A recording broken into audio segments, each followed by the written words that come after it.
Baby, yes, the pictures I made for you. Yes, people, good night, good night, good night. Let me welcome you to this another episode of the Saudichress Show. And also, let me sorry for the late start. Just sorting out some technical issues, of course. And ranking, my co-host is here as well. So let me bless up every single one of you. And people, I see you already up and running. Don't forget to like the channel. Yes? And of course, share the content. Tonight will be a very exciting night. We have an exciting guest to appear on the show. He's in the back room, if you want to call it that. But he'll be here shortly. But there's some interesting thing going on, Ranking, in the world of sports. More so, schoolboy football is at the end. What's the latest you have for us, Ranking? Good night, everybody. So I would have heard that Glenmere would have won the under 14. Yes. Glenmere would have won the under 14 for the rural era. So congrats to Glenmere. That's 2 trophies this season. So I guess Glenmere have some young upcoming stars for the future. So probably in the next 4 years or so, we'll hear about them. And congrats to Mannings on winning back-to-back under 16 championship. I don't know what this spells for Mannings for next season, because every year I saw the Mannings win the under 16 and then come win the under 16 again. I don't know what's that saying for next year. Are we expecting a title run? Are we expecting run at 32 again? I don't know. I want to say something, but I'm just hoping, just a little banter. I'm just hoping that the youngsters play the under 16. None of them actually are here, are listening, are watching. But it seems like Manning is an under 16 bully. They won under 16. If you win under 16 last season, you come back, you win it this season again. Sorry, you have to have a squad to challenge in a season to come after. Or is it a situation where some of these guys were under 16 and played the Costa Cup? They came back to came down to under 16. So they strengthened the squad as it reached to the latter part of the competition. Yeah, man, it could be. But sorry, maybe believe anybody will win under 16. 2 years in a row, they have to have some form of squad going. Yes, they are. But are these players will mature in a year or two to take on the senior competition? Because look here, one of the things that I noticed, and I will say this all the time, winning under 16 doesn't guarantee you a big or a top place in the senior competition. The reasons being, when you look at the other teams, they are strengthening with senior players and experienced players. Yeah? Bless up yourself, Civity. Come on. So, it's a good one for them. What about the Urban Championship, youngsters? That happened a long time, man. Stats won the under 16. KC won the under 14. So that's 3 trophies for KC. Wow, wonderful. Wonderful. So big things going on, and we will hear some more of what's going on later on, or what. So people, as it is, we'll not take any other time before we introduce our special guest tonight. And he's with us now. So he's no stranger to YouTube, he's no stranger to Jamaica, he's no stranger to football. Here he is. Kemar Ricketts, head coach of the Munro, the Costa Cup team. And I'm sure you also have involvement with the U team, I guess. But watch him, sir. And quite relaxed. Yeah, man. Good night, viewers. Good night, everybody. Yes, man, people for real. So, Kemar ranking here with our co-host, and the Saudichress Show will have a few other people join our panel to pose a few questions. And I'm sure that many of you people, you would have watched the show and hear them and see them on the show. But nevertheless, the show must continue. And what a way, Kemar, you are the first coach for the Costa Cup season to grace the Saudichress Show. I must say it's a pleasure. It's a pleasure of mine as well to be on the show again. It's a great show. I follow it all the time, right throughout the season. You know, Yes. even when I'm getting the bashing on the program, I'm still following. I guess you enjoy the bantering. It's nothing demolishing, though. No, man, it's I guess it's constructive criticism. Put it that way. Yes. Yeah, for real. So, Kemar, we want to start out this evening. Just want to find out from you. You have, everybody know that you have moved away from, BB Coat that you have done so well with, and you were charged to end the drought at Munro. I think it's 60 years or 60 or 50 years drought? 60 years. 60 years. 60 years. Yeah, My man. God. Just to start it off, were you under any pressure at all at the start of the season or with the contract itself? No. At no point at all. I was under any kind of pressure. For us, our objective, my objective and the school's objective and my management objective all fall in line in terms of what we wanted to achieve this year. And I think we have done that so far. Okay, nice. So, this season, of course, would have seen you make stride, I must say. At one stage, I must say to you, though, that I did not have Munro in my top four. But at one stage, the way Munro looked and were going, it seems as if they would have actually reached the semifinals. I know that I had asked you this question already, but just to remind me or remind the viewers as well, did you have a particular stage in the competition that you have set the goal to?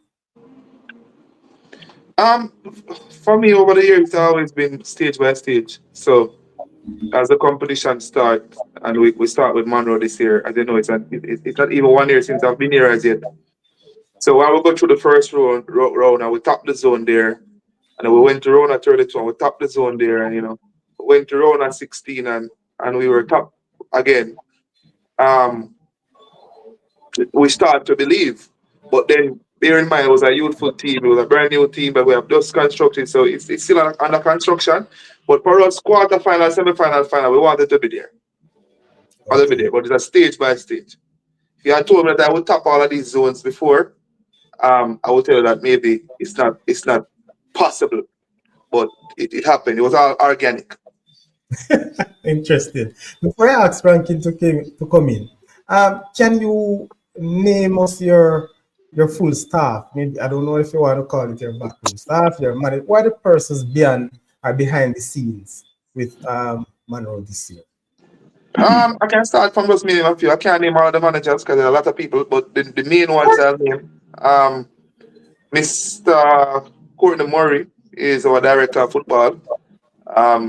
Along with Mr. Dr. Stokes, Nelson Stokes, the famous man behind the Bob said. Yes. What's he saying to me? Yes. That's interesting, man. Yeah, man. Yeah, man. So he's behind it. He's behind that.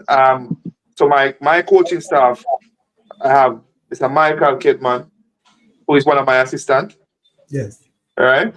So Michael Kidman is one of my assistants. Mr. Jackie Walters is also one of my assistants. All right.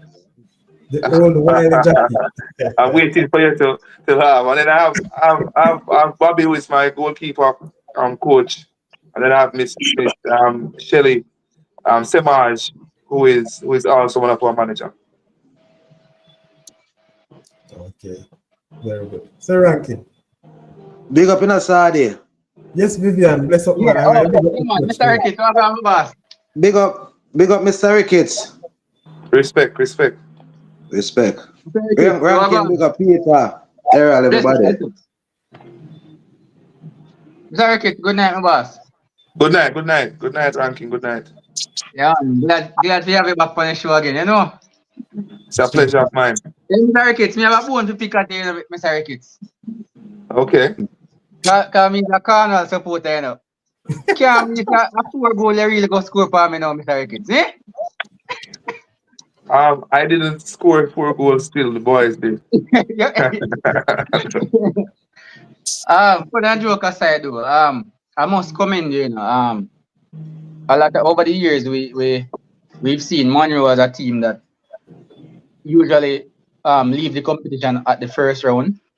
And now you've been there. I've seen people, even in the preseason prediction, people had Munro as one of the teams to surprise. Famously, MG had said that he had Munro in his top 4. And when everybody asked him what was the reason, it because of the coach. So everybody's like, why is this that way that the coach came to Munro and all of a sudden Munro is a contender? But a lot of people didn't remember that you were the same coach that would have won the Ben Francis with BB Cook. 2019. Yes, sir. So over the season, people have realized that Munro is actually a force. And one of the major things that I want to ask you, right? Because even you say you tune in a lot. There's a lot of predictions that happen at nights, right?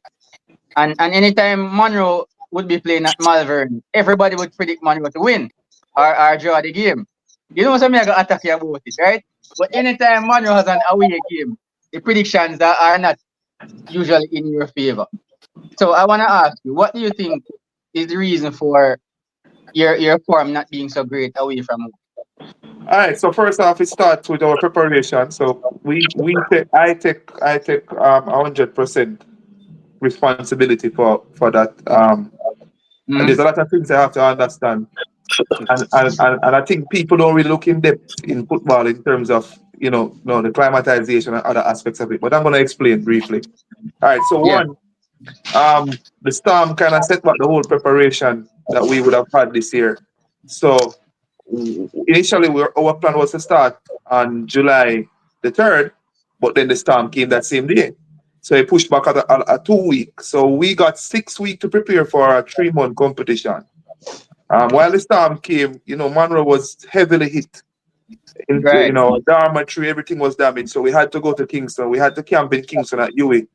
And then while we're at UWI, we're walking to train at UWI, at UWI Mona. So we're at Rex Nettleford and we're walking down to UWI Mona to play. All our games are at JFF. So it was always a walking distance away from what we were doing. When we came back to Munro, we would have got the new pitch that was underneath construction prior to the storm and everything. And so we had to feel out that pitch. So we only really traveled 2 times. The first preseason I traveled 2 times, one to Glenmuir and then one to William Nim. So those were the only travel games that we had on the road. So that played a big factor in what we did. Versus when I was at BB Cook, we played a lot of games. So what my philosophy was, if we get 5 teams to play at home, we play home and away. So we're traveling for 5. So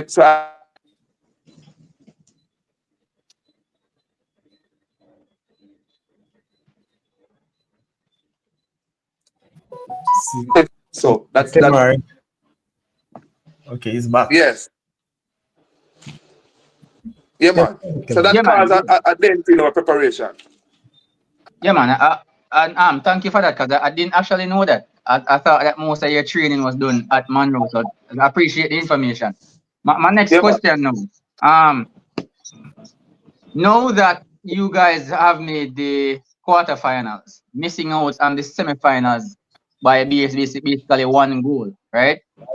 Now the season coming forward, no fans are believing that Munro is now a force, both neutral and the Munronians, right? How will your team and your staff cope with the pressure of delivering better success? Because I don't think that quarterfinal would be okay in your standards for next season. Yes or no? Let me ask that first. I mean, every year I want to do better. Every year Right. I strive to be better. I love to win, and any coach I tell them they don't want to win, then I guess at the under 19 level they're not there. They're not doing their job properly. We want to win at all time, right? But first, we have to set the foundation of to build on achieving that success of winning. The team is still in construction, so we're still thinking about our development process. Mr. Marlon Hilton, who is in charge of our youth program, he has done a great job with the under 14, under 16. Under 16 went to semi-final. Under 14 went to quarterfinal. So we have a foundation that we're building on. Our job now is transition those under 14 to under 16, under 16 to the Doncaster Cup. And now we build on that foundation. So that's what we're at. For next year, definitely we want to go, but we can't sit here now and think about the final next year. We don't think about the first round as it. Fair enough. My last question. A lot of people just think that coaches just go somewhere and they hit the ground running. Personally for you, moving from BB Cook to Munro, I know it's the same parish, but moving from any job to another job, it's a new challenge for you. How has it been for you at Munro so far? All right, so the first thing I did was just to understand the culture and then understand. We'll try to backtrack to see. All right, the last 10 years, what has Munro done? What were they doing in this period of time, and then what can we change?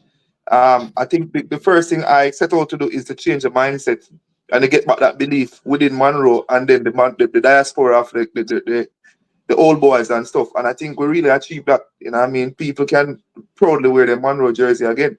Whereas in before, it was kind of, under the carpet a bit. So we want to get the support around it. So we want the community involved, the school body involved, and then the old boys involved, but we can get it right. For me, it's collaboration. I don't think you can have success without collaboration. And that's what we want. That's what we're doing. All right, wonderful. All right, Sally, that's it for me for now.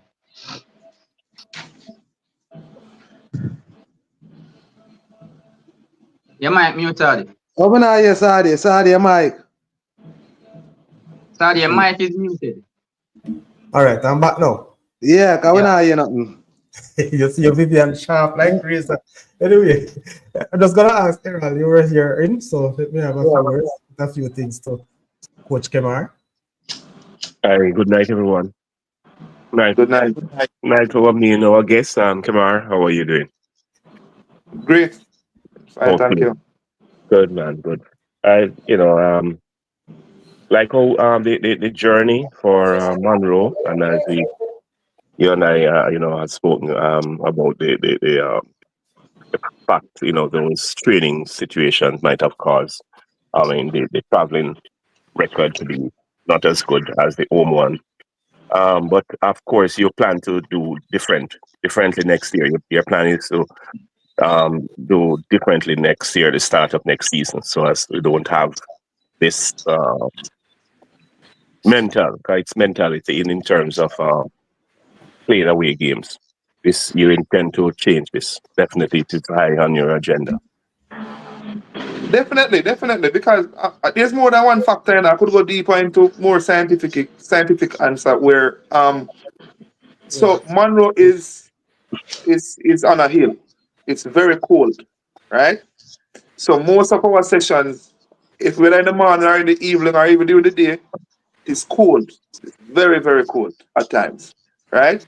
So I find that during the season, I would have discovered that, okay, it's a total different thing when they go down in the heat as well, right? If you remember the Garvey game, remember the States game on TV where it was very hot, it's like they couldn't get going at all. And I was confused by it so much that I started to think that, all right, what can we do in the future to change these things? And we have already started the work on planning. If you know me, we forward plan a lot. And even Mr. Murray has taught me that during the season that we have to forward plan. So we started the planning from the moment the season ends into what we need to change, what we can do, how we need to develop, how can we adjust to the climatization of training in the cold at Munro and playing in the heat at States, for example. So all of these factors we're putting into play, and then we see how we adjust and go forward. Yes. You made mention of the under 14 being the feeder for the under 16 and also the under 16 for the Doncaster Cup. In terms of retention of players, how are your retention of players in terms of how many players approximately? How many players will be leaving your Doncaster Cup team that we will not see for next season? 4 out of the starting 11, 6 in total out of a, we had about 30-man squad. I narrowed it down during the Doncaster Cup because I didn't want to travel with so much players. So out of 25, we lose 6, 4 being starters. We lose Antoine Smith. We'll be losing the youngster from Bel Air, Odin Windet. We'll be losing the left back and one of the centre backs. Okay. Okay, that is good. So basically, your team look okay. It is okay for next year. Yeah, man. I guess nothing can be achieved without work. So we'll just focus on the development during the off season, and then we can talk about what we can do in the season. Yes, and I have no doubt that you will do well because you and I spoke, and I like your insight on the game, the sports, like it, and how you aspire to achieve. You go higher heights. You excellence, like it's your mantra. You always aspire to improve, develop yourself, and which is very important for anybody, also a coach, and you continue to do well. And that's my questions for now. I will have more as the show progressed. Over to you, Mother.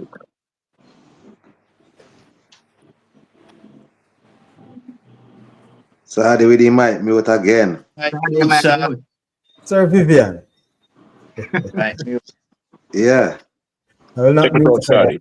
Check it out. Your No, audio. man, I actually muted it because I never want to disturb it. Why? Okay. All right. So Vivian, Yeah. do you have anything for Mr. Ricketts? Yes, man, cause from what day I dey on the name Max Rankin. Yeah, man, Ricketts, Mr. Made on the name from what day, man. Mr. Ricketts, this is I'm your biggest critic. Me say, me dey on Mr. Ricketts' name from what day, Mr. Rankin. You see the coach there? I want good coach, me say. Rankin. Remember, me dey have them in my top 10 for this season, me I say, Rankin, so I see him coach it win Ben Francis 2019. And me I said to Rankin, I said, I'm first year this year, I mean, beat him, because I'm first year this year, just give him like a time up a Munro there.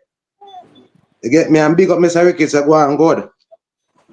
Respect. A long time Munro, no real so far that the competition, I go on good, and I look for the team go further next season. Yeah, man, they do an excellent job, man. Although Brownstown on my team, my school, you get me? But I just say, go, man, I just one of them there, man. But when me see you say what, you know, really have no whole heap of road game, me I say, me see why you don't far up on the road still, but as I say, me know say, you go fix things next season and start off your camp from early out and fix things together. And me know say, no surprise you might go with a trophy next season.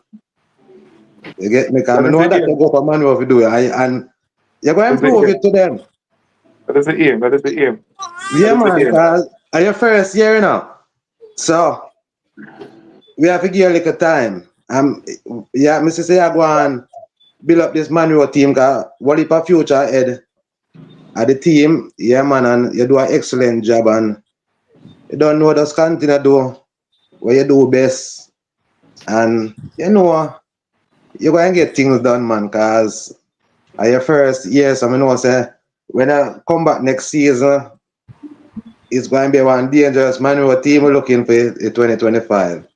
Yeah, man, so that's just one little part of it now. Big up yourself, coach. No problem, man. Respect. Yes, man, every time. All right, things. This one coming from the chat, from Arla. You want to respond to that, sir? All right. So being a stats, the question is, as an old statesman, how do you put your mind in the state to play against stats? All right. So my approach from coaching BB Cup before and playing against stats is I always try to tell the boys to approach the game as like another game. We managed to achieve it at BB Cup, but now you know the Munro stats thing is really one of that Different high level game that, you know, some of the fans for them, it's their D Cup final that for some of the old boys. You can't escape that. But mentally, I'm doing my job. So my mindset is I want to win just as how they want to win and get the 3 points. So it doesn't change. The mindset for playing Steps and then playing BB Coke and then playing Magatia, Lakovia, or any one of the other teams is really the same. I don't. The only time that mindset changes if my team is not in the Costa Cup. I know Steps is still playing, then you know who I'll be backing. You want to repeat that one again? If any of my team is not in the Costa Cup and States is still in the competition, then automatically I put my old boy cap on and support. Okay. That sounds good. Where you at the stadium? When State won the Ben Francis? Where I do repeat that? Were you at the National Stadium? Sorry. No, I work, but I was glued in front of the TV though. Alright, boss. Sir Peter, out of England. Yeah, man. Yeah, coach, bless up yourself. Respect, Coach, Sir Peter. yeah, man, bless up Jackie. Make Jackie know say me say pick him up because me and come from a far away. A man cut these right through. So bless him up. I see him do a good job down there. But I like the approach. Where he said, because me look at football different from ranking and them man where or select some team off a name and them think they will win competition. As a coach, me look at football them way there because you say something and I respect you for that where you say earlier on. You can't think about winning competition and don't consider for winning your first round. So I appreciate that for make a lot of time and you know that. You have to think about the first round, who in front you first before you talk about winning competition because just as though you preparing, the other team then preparing the same way. So you have to just have that mindset. And because a lot of team I hear Rankin was talking earlier on before you come on him and Sadi say, so your team win under 16 back to back and don't perform well. But when we not set a ranking for that now, ranking a lot of team that's play under 16, they perform good at that level, but when they step up to under 19 level, they just can't beat. And they will still come back and win the next year with the next year. So it's just part of our football. Because you have some coaches prepared just with that Costa Cup, you know. They no matter about it. But coach, as I say, still enough respect. But you're a junction man. Yeah, man. Yes, I am. Okay, then if you're a junction man, you must know all of my family them then, man. You must know Miss Yuli from Sharky Tool and Uncle Dennis them, man. So you must know who me attack. So we're one still. So you must know who me attack. Yeah. Yeah, man. I'm actually right in Junction right now. Yeah, okay. Yeah, man. So Miss Kapadu, she's still up, man. Remember son used to come on the road to, you know. Miss Camper, hey, you can't ask me a lot of questions about the staff in itself, you know, because most of the time I am there. She's a junction lady in a junction. She leave from Command Road to, you know. Okay. When you're going to see the principal, she have to see first. Yeah, man, she's still there. Yeah, man, she's still there. She's from Tadtown. Yeah, she's still there. Yeah, man. Heal her up for me. Make them know when I come down, I come to look for them. So, what me say, you do a good job and you carry BB Coke and West. And me love how you say, what you just said a while ago when your team are in it, you support your old school, and I'm happy for that. Well, as a former coach, used to coach Ochi. When I see Ochi come down by you and get a job, I said to the man, say, listen. I said to Vivian, watch you win the group, you know, if we can go Munro and hold Munro to a jar up there. The last time my team come down, they come beat Munro, I think it was our 83 team when we give Munro 4-2 up in Munro. And it's a hard place to come.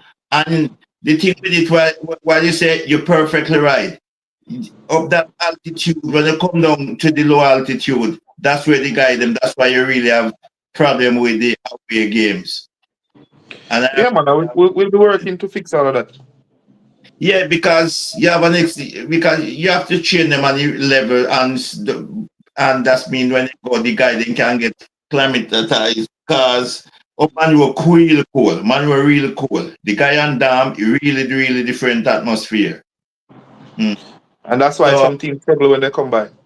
yeah, that's why I said to the man, him say, as like when me see we come up there and jar with you, say yes. Don't worry, what you will leave that group. You know, I didn't want man to leave win, you know, but if you go leave the group, but sad the team come through and come win the Dakar Stack Cup. So congrats to them still. Cause the coach, they have a nice coach where me like him. So that's good. The guard coach, nice you.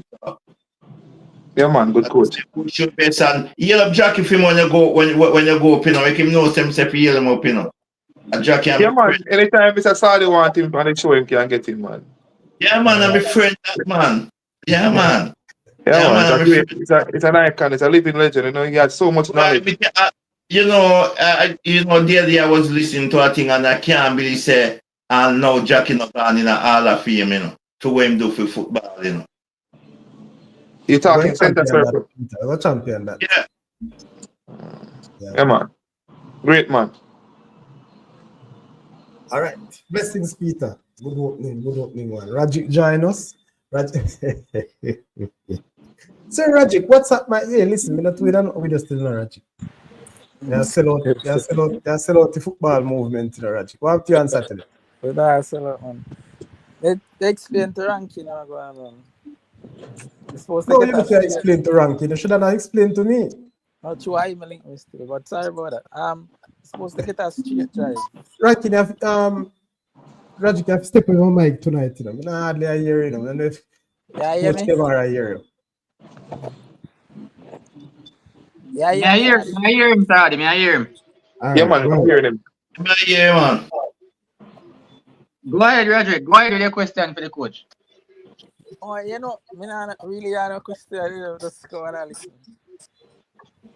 I really have no question. I'm serious. All right, sir. No problem. Anyway, coach, I heard you talk about some various, or should I say, instances or variables that would have, you know, sort of downplay some of your performances or your final. Tell me now. Peter? Okay. All right. So yes, coach. There are some other variables that I would have said affected a number of schools. One, some rescheduled games because of rains. And there's this one that I want to ask you about because I think I've read something about your support. The strike by the referees on that particular day. How these variables, how the strike by the referee and the rains, the rescheduled games affect your preparation and also your momentum going into the competition?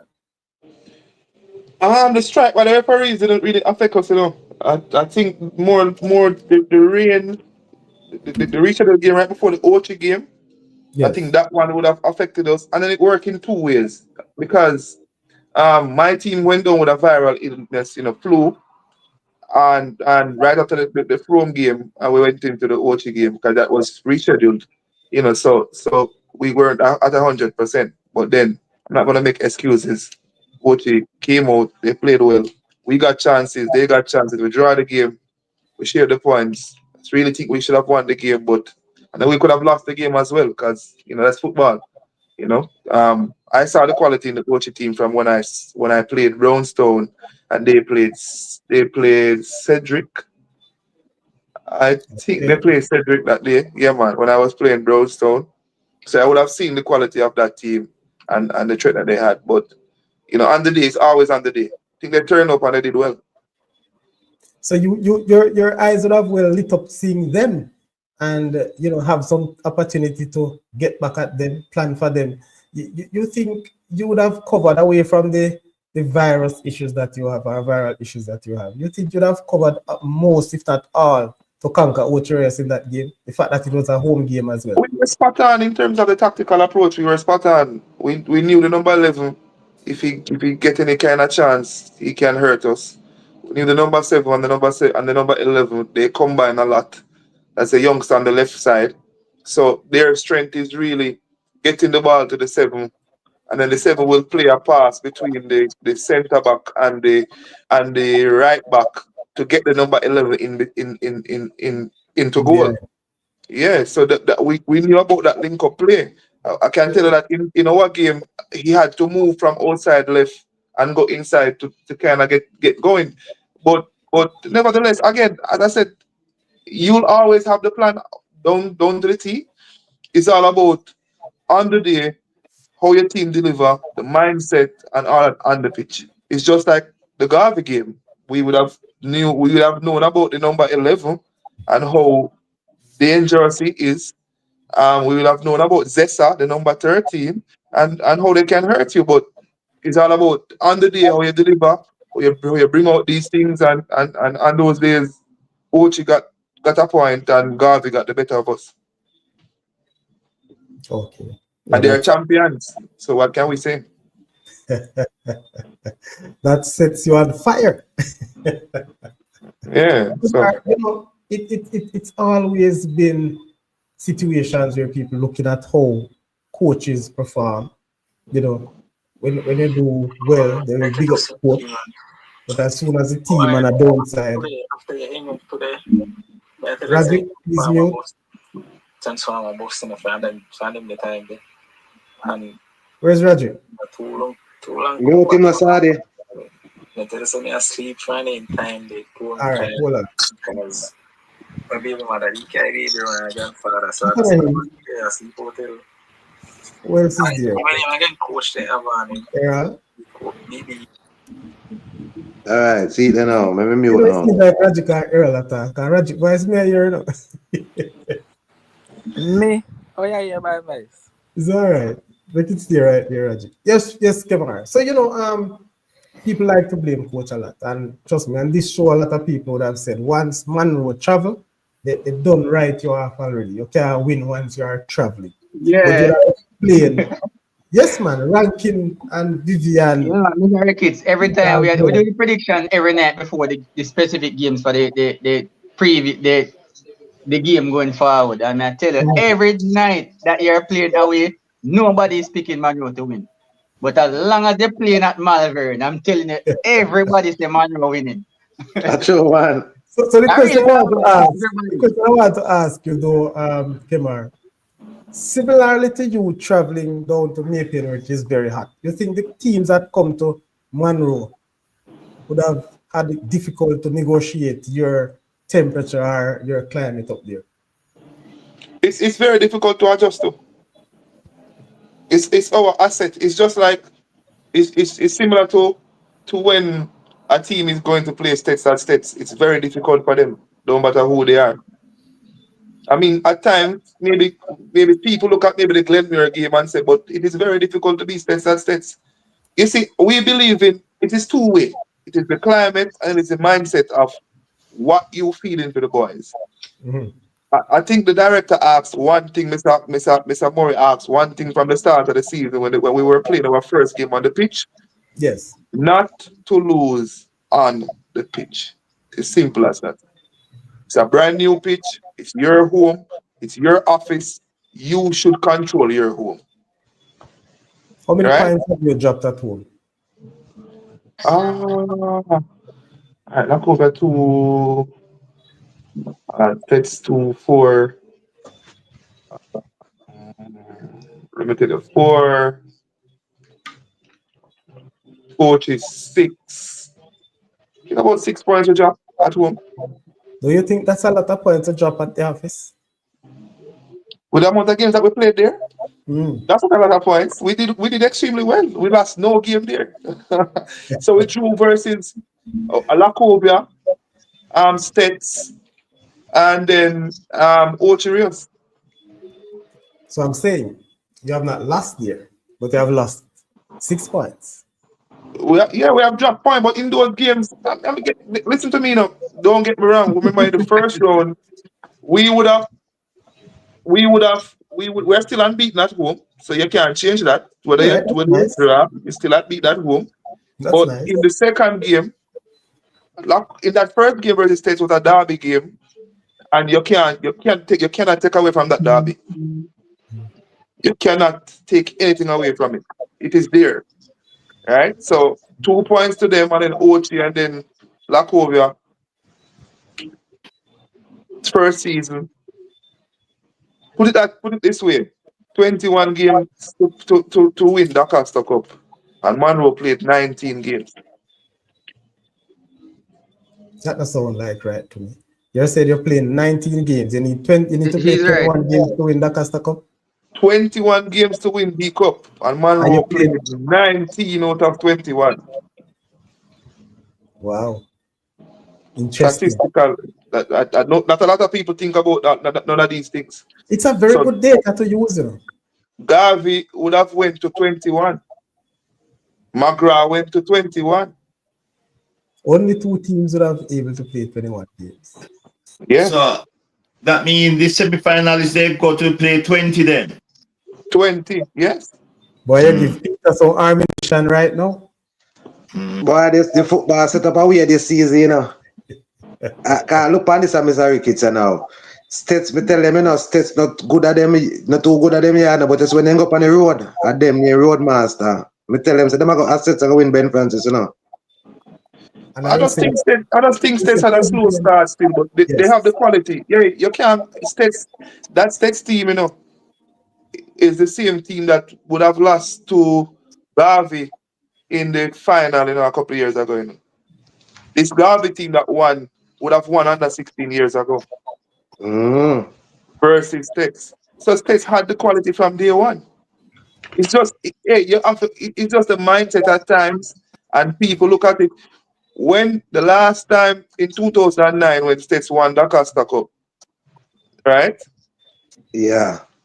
Somebody said that all teams would need to play 21, but how you know, it's 21 games in the Costa Cup, so what are you saying? But in 2009, States came second, and then they went on to win the Costa Cup. Based on the first, hold on a second. Based on the first round group or zone that you are in, it's highly possible that you don't play 21. And some team play more than 21. Yes.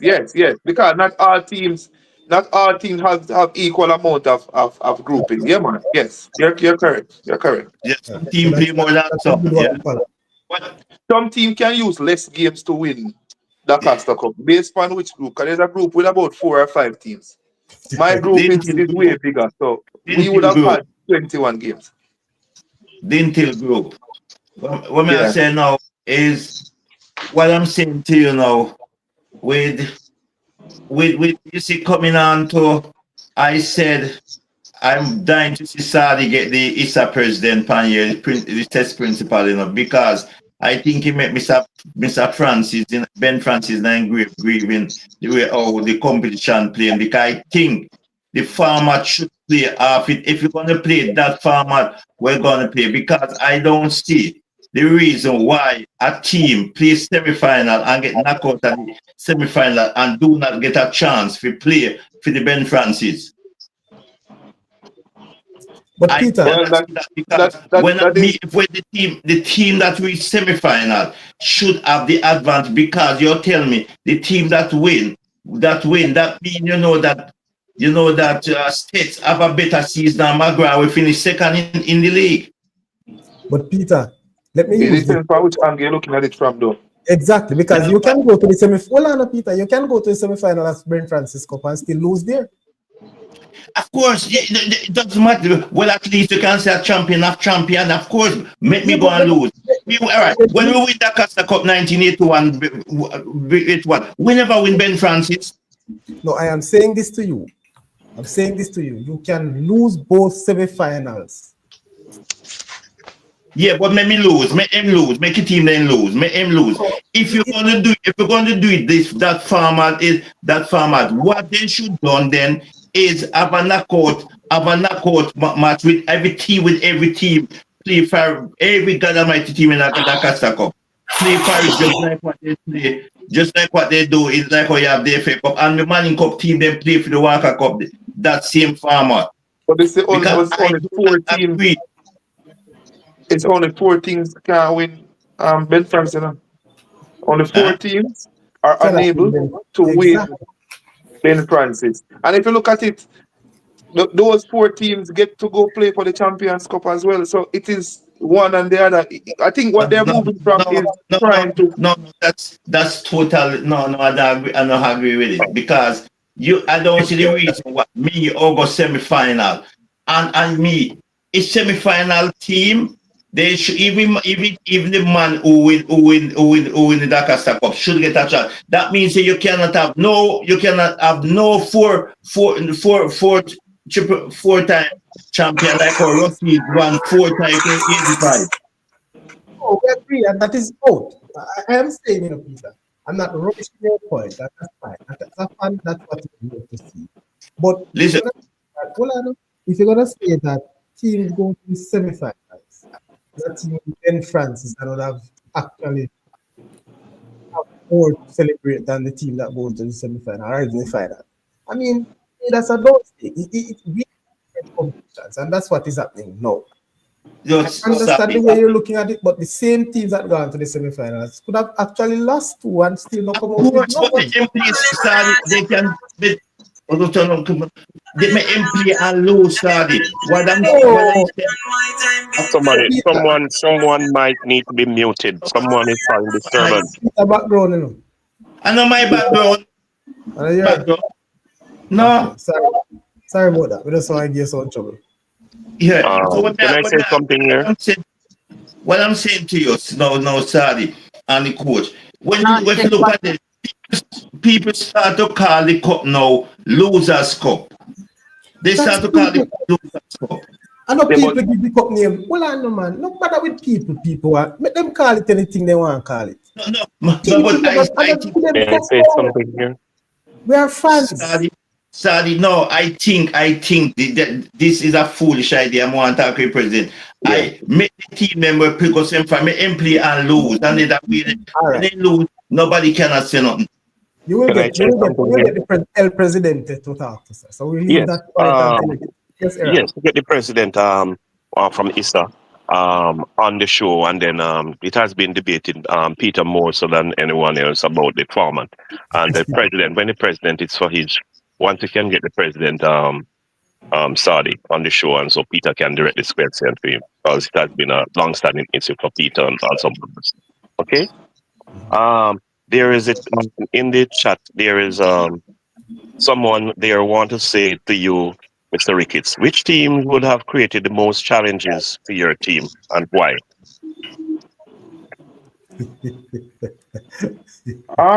I think Garvey created a lot of challenge for us. The condition of the pitch, you know, it was a hard game. TV game, the pressure of playing on TV and stuff. I have to say Garvey, because that game we went on to win the Central game and we lost out. Goal difference. Hello, you hear me? Yes. Continue to happen. Why this continue to happen? Good for people or if you support the youngsters. All right. That's good. You know. But you have anything playing in your background, Kemar? Thing I got different. No. I will get better. So can me mute my happy for you and see them then do it this person or they have one so some of them but them do it I don't Who was that? Not a clue. You trying to figure out where it is coming from. I'm an eyes on here now. That's the only one in the office.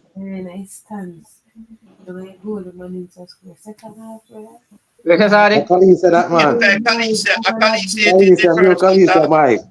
Kalisa Mike. Her mic is mute.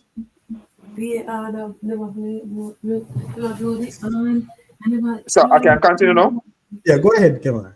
All right, so and I think it's really equal, you know, because I think flying and college caused a lot of problems. We won the game. It was a really good game, but I admire them so much for what they do. You know, I know their side, you know, became depleted down in the latter part of the competition. But the Flying and College and Garvey. Thank you. Let me remove her. Yes, go ahead. Yeah, man. That's that kind of Garvey. The States game was a tough game. So it's really a couple of games that are there. The Cup is no longer. You can't just look at one team and say, all right, this team is going to run away with it. All teams are preparing. I can tell you that. If you look at, I can look at my zone and I can tell you some teams that if they were in other zones, they would have caused a lot of problem to teams. Magati was a really good unit, and I can't take nothing from them. BB Cook has a good unit, Lakovia has a good unit. Put them in anyone, and Okay. Another one yeah. here, Kemar, said that Palace want you to elaborate on the statement of playing states at states. What disadvantage did other teams experience? States pitch is naturally bigger than any other pitch, or most of the other school pitch that they have. Right, the atmosphere, the playing states at states is a whole challenge, and everybody knows that. Look at their record and tell me how much teams have beaten them at states. You can count them on a hand. So they are really strong at home. The fans, the climate, I think the best part of any game at States is when it reaches maybe 4 o'clock, 5 o'clock when the sun go down. But if you play States at States and at 3 o'clock hot sun, I went to States and I know about it. It is terrible. You know what I mean? Yeah, so. And then if it start rain, another problem for you again. So. Yeah, I mean, I think people don't look at what teams have as their home advantages, and you can't change that. When we go England, when you play a Stoke at Stoke on a cold, rainy evening, it's difficult to beat them down there. When you play Mexico at Azteca, it's difficult. We see USA carry Jamaica in one of the coldest part of them country the other day. So people use different stuff as their advantage. But the truth is I know cold is different because I don't like the cold. Maybe Errol can back me up and Peter on their levels of cold. But a lot of Jamaicans play in England, so I wonder what was the real, disadvantage. I know that there's a different type of cold, but the English players would have used to playing in that condition. Hey, look at my wife commenting.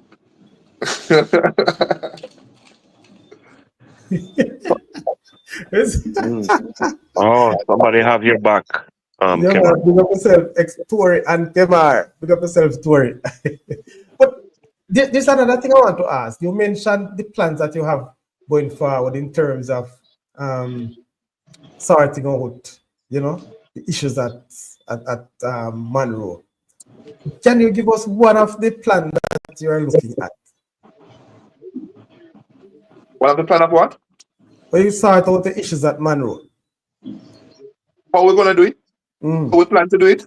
Yes, give me one of the plans. No, I can't let out too much information. I can't let out too much information on our plans, but we are doing work in the background. We have me, myself, and Mr. Walters and my backroom staff have started to do some work in developing the players in the off season. It's no different from what other people is doing. It's pay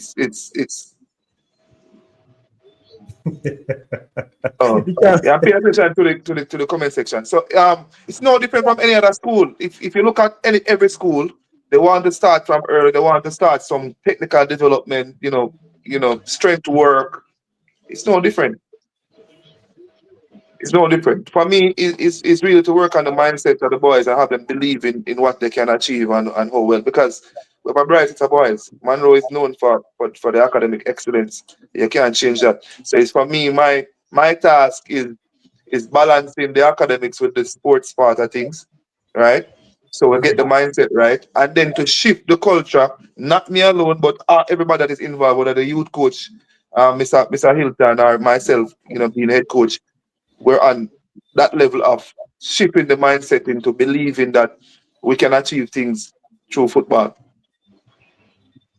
The number 23, I play back next year, coach. 23, yes. Yeah, man. Him bad in rating blacks and call him a thing. Yeah, man, I play again. Bad, yeah, man. A baller that one good baller you got back for next season. It's a great baller. 15-year-old. What? Wow. So about the 10? The 10, no, 10 only played one season with us. He would have spent 3 previous seasons with Stetson. Yeah, but the name Blacks. And one thing I like what him do, when the goal score and take off his jersey, I know he did mad about that, you know. And then get the yellow card. No, whatever. If you realize, if Munro is known for discipline, I think I can proudly say that because we never have an issue where referee make a decision or anybody make and they react. You know, we don't support that. So, you know, man, I'm say take him off if for that too. We don't like those kind of stuff. Yeah, man, respect. Yeah, man. It's 3 yellow cards and it's out, you know. It's 3 yellow cards and it's out. So you can't take 3 yellow cards. I'm wrong for that. I hope you nobody with that next season. More finals were good finals, especially under 16. See again? Why? It's what happened. No, man, it's alright. It is Khaleesi. Remove her from the studio. Khaleesi, you have to start out your thing before me carry you back. You're listening to something else. I don't know why you mute and we still hear it. So something not right. Kemar, a member in the chat is saying that what was it again? There was something the media. Why is the results are so late? Media. All right, so the results are late because we have a poor cell connection or cell tower connection up there. So it's the phones only pick up and certain parts of the school. If you don't buy the field, you can get no connection, and that's why we don't have live. That's why we don't have live any TV games up there because of the connections up there. Okay, I see. That can be. So you think that can improve with coming season? That is a situation that is a possibility that it will change because not being able to carry the games. A lot of it results live, and then what people are doing is using that situation to give wrong information, whether it's deliberate. I've heard a few. Yes, and give wrong information to A lot of the times we do watch along Mr. Ricketts and we get into some score lines, and then when the next 5 minutes somebody tell me say no, Munro leading, then the next person say no man, the other team leading. So sometimes it's confusing, to be honest with you. I heard about it, but it's not something I don't know what plans they have to fix it. But it is difficult down because the school is on a hill and then the field is down lower. So it is a difficulty. Once you go over there, it's only certain spot your phone really pick up. You know, so it is something I'm hoping that I saw them putting up a cell tower the other day, digital. So I hope it can improve, but it's really the company that has to improve it. Yeah, man. There's a comment there for you to respond to. So people, you can drop your questions in the chat.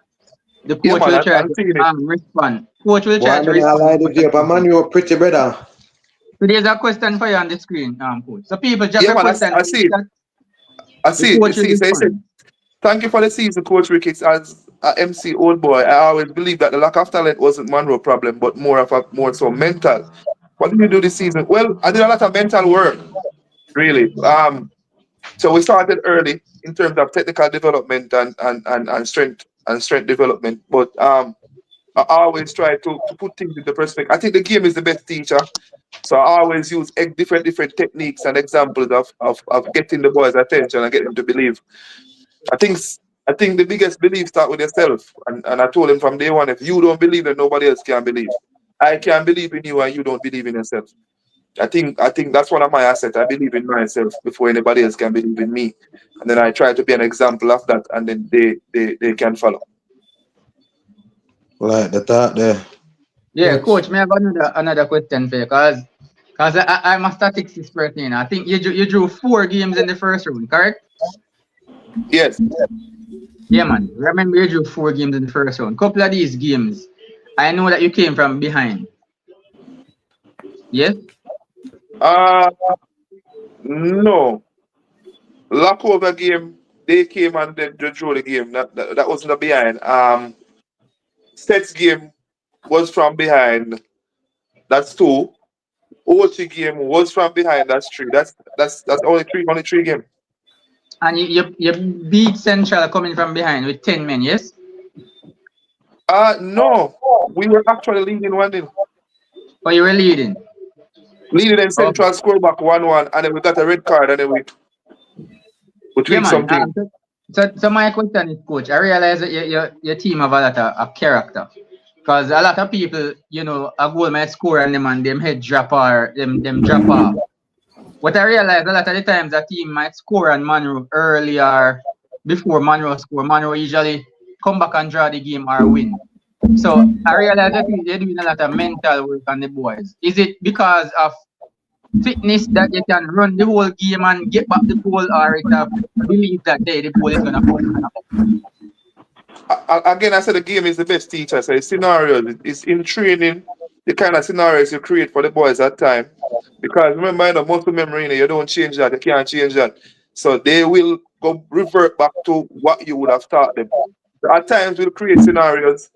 You have 10, you're one man down, you're playing against 12, because at the time I have 12 playing against 10 or, different scenarios, especially versus your starting 11.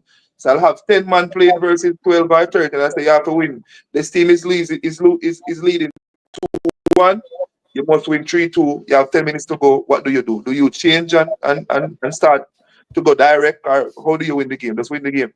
And then I'll say, the losing team, if you lose the game, if you have 20 line to line, so you give them conditions that they hate, they don't want. So they're going to push out to win that training session game. So it's scenarios. My last question to you for now. Because a lot of coaches are different, So I have a 2-part question. My part 1, I want to know how often you are at Munro. Like, are you a coach? Because I know coaches that usually at Cornwall, they come at school like probably 2 or 3 times a week and just check to see if the boys are in class and stuff like that. So that's my first part. And I want to ask you another part. How are you with your squad? Are you close with them? Is it just mostly professional? Because a lot of coaches are like father figures, quote unquote. So how often are you at Munro checking on the boys, and how are you with your relationship with them? As often as possible, because I don't live far away from Munro, so I'm there. The season just ended, so I would have taken a little bit of time to kind of get myself re-energized and ready again to go. Because you'll be disappointed in certain aspects of the season. As it relates to my relationship with the squad, I try to be as close as possible to these boys so you can understand them more. I'm still in the understanding process, because again, it's my first. I'm not even there a year as yet, so I won't cover everything within that period of time. Versus when you have them from under 14 and you know them, and them come to under 16 and you know them, and they come to the Casa Cup, so you would have known all the strengths and weaknesses from before. So I'm still trying to understand the psyche of the boys, the strength, the weaknesses. Are they having issues at home? Can you help them to be a better person? My mandate is not only to create very good football, but rounded individuals. And I think we're on the part of that. One of the things that we want is to create scholarship opportunities for them, so they can help their families and help others in the future and come back and be great old boys to the institution and stuff. So yeah, man. All right. So there's one more in the chat for your coach. That's it for me for now, sir. All right. Thank you very much. There's one more for the chat, coach. All right, so the feel is really, Mr. Murray. I requested when I came in, I wanted, because of the kind of brand of football that I want to play, I would have, put this as a part of my development plan, that we would look for the field to be improved. And Mr. Murray went on it immediately. I think a lot of people knew his brother, because his brother Brandon is known for pitches, and he would have inherited that. He has done a brilliant job. The pitch is in immaculate condition. It never ever waterlogged, no matter how much rainfall on it and stuff. So really, Mr. Courtney Murray, he has to take all the credit for that. Right. But I mean, I like what Mr. feel so excited when Brownstone beat Munro, but then couldn't make it to show, man. Why, Mr. feel good star, but I don't say that was Vivian's. We missed too much. Vivian's final. We missed too much chances in that game. We got some very good chances early. And you ever hear the term about rest defense? Yeah.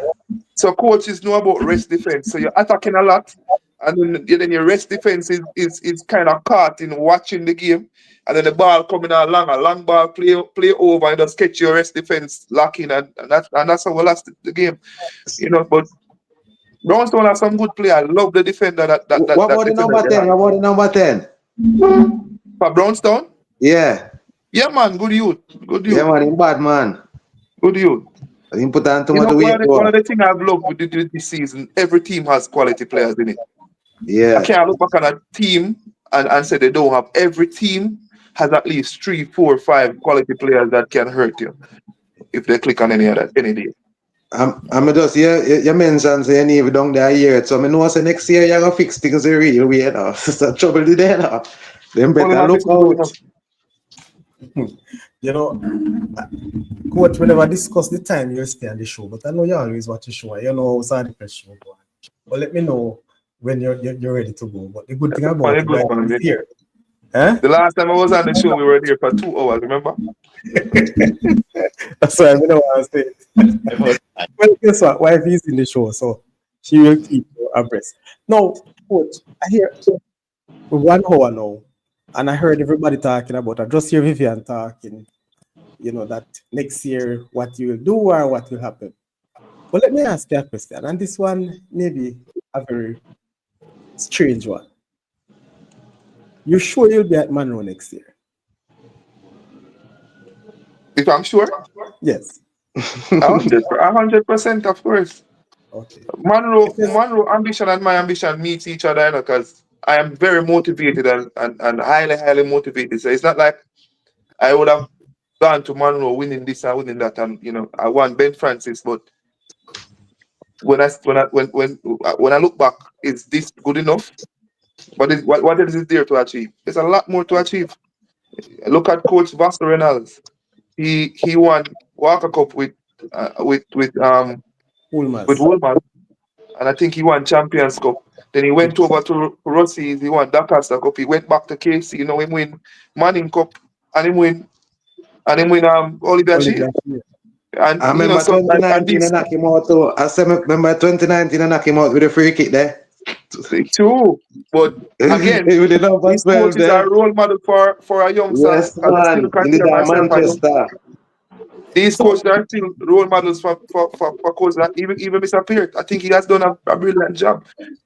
He won year before last year. He won Ben Francis last year Champions Cup. This year Champions Cup. I mean, yes, he fell short of the Doncaster Cup, but it is still a wonderful season.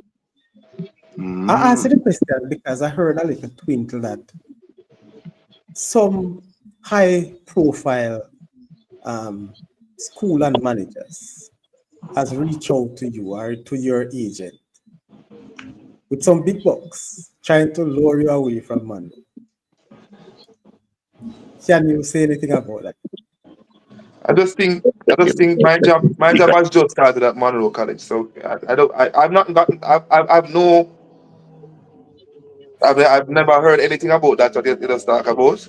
Yeah, Season just finished. So I can't comment on that. I have no knowledge of that. But yeah, man, I have no knowledge of any school reaching out. The Doncaster Cup just finished last week, so I don't know which. It is Doncaster Cup. I've just heard. I don't know which of the cup. Oh, okay. Well, in this moment, no, I haven't gotten any approach from anybody. But yeah, man, Munro is where the 100% is right now. I can't focus on anything else. Okay. I just want to know. I'm too professional, so I just want to ask. Yeah, man, Munro is where the heart is. You know what I mean?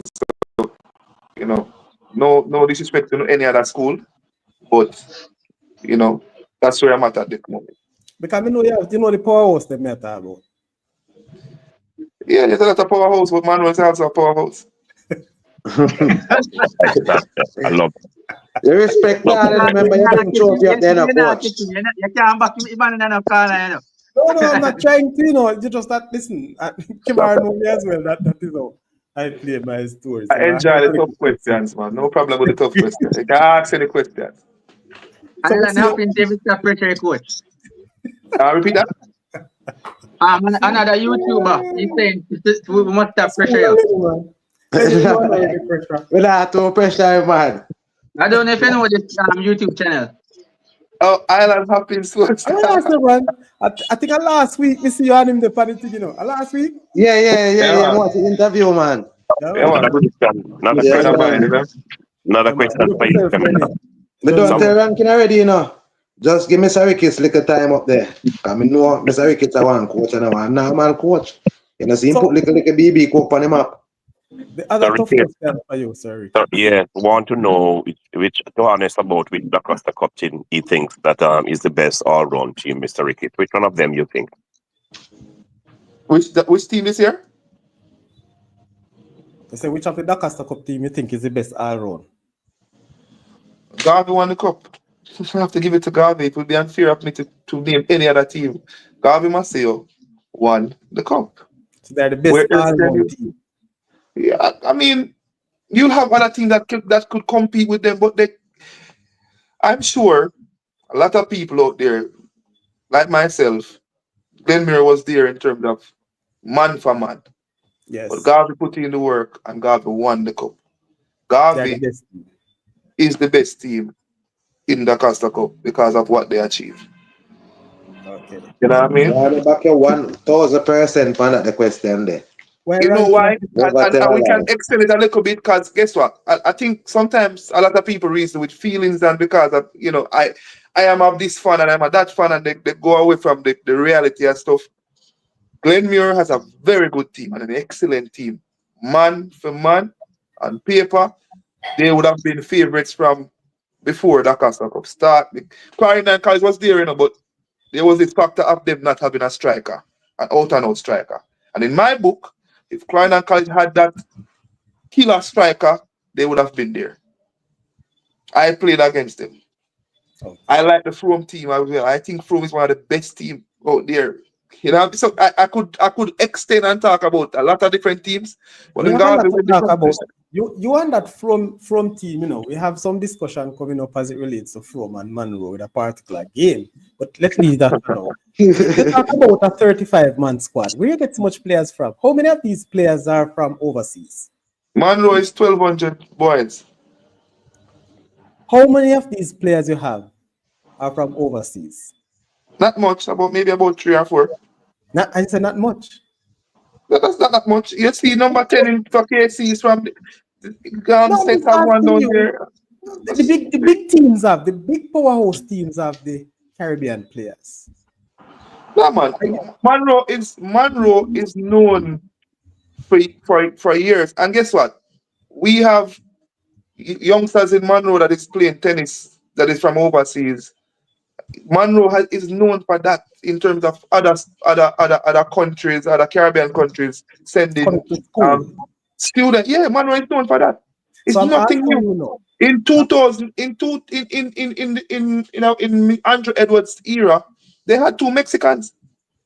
So the question I want to ask you, Coach, based on what we are seeing now, many schools, and I will continue to use the powerhouses because school like mine and adrenaline can't afford it.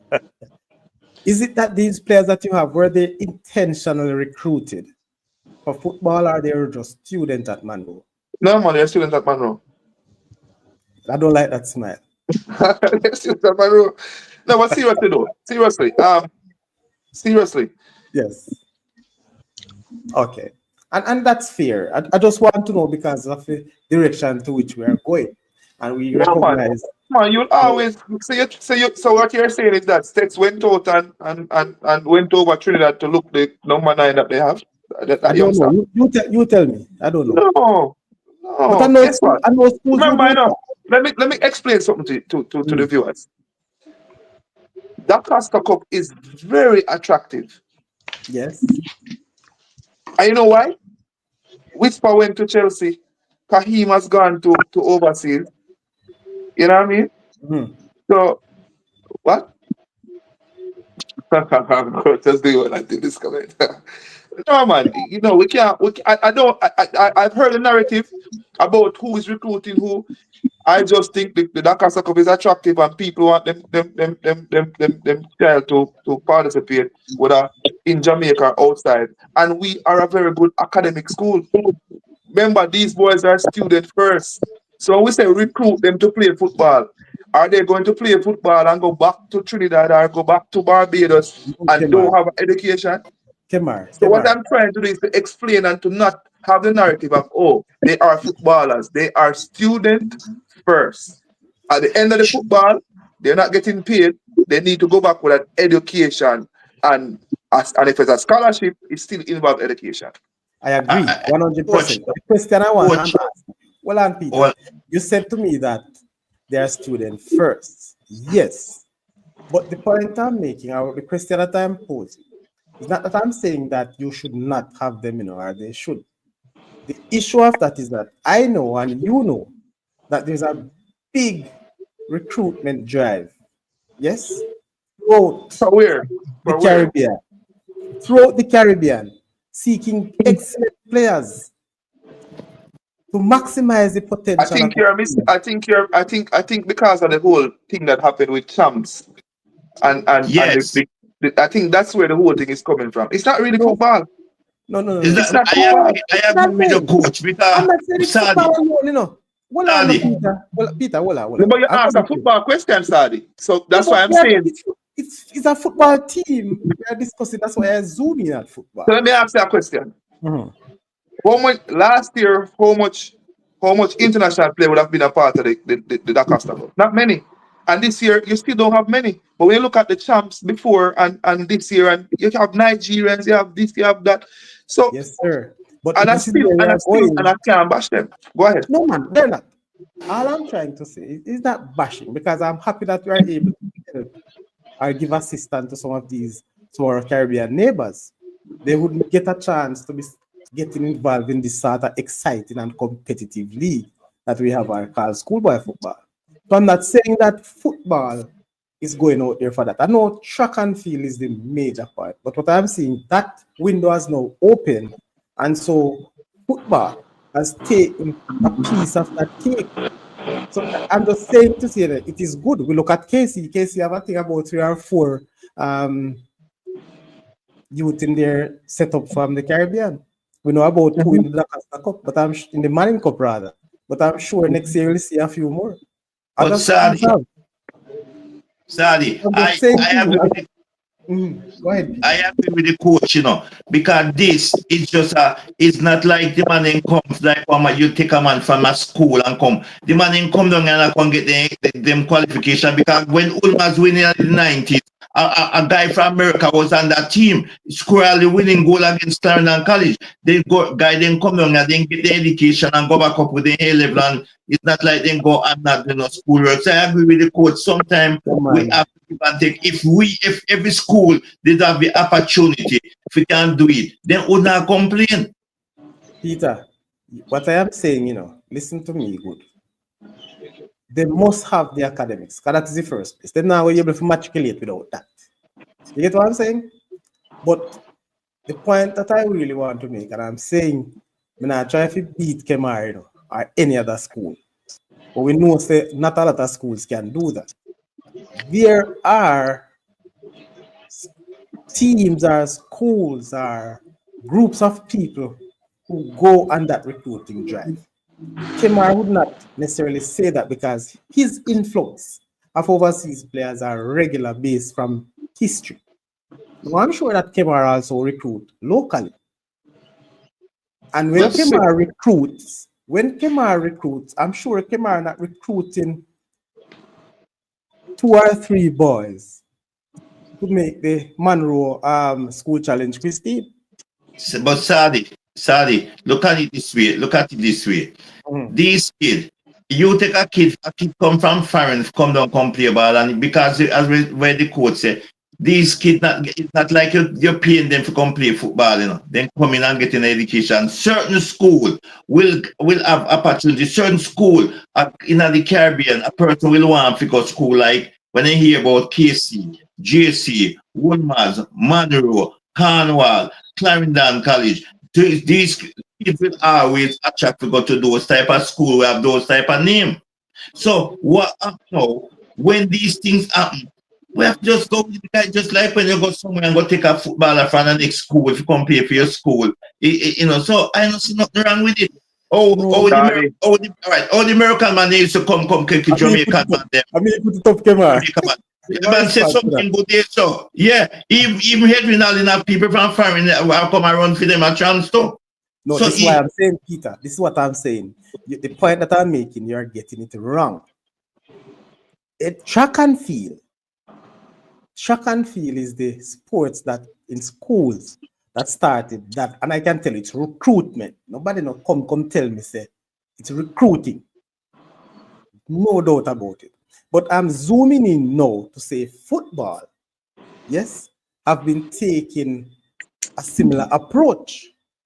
It is difficult for football to move on high levels of overseas player because of the number of athletes they need on a football team, as opposed to a track and field team that you need 60 and 70 over 100 persons on a team to win champs.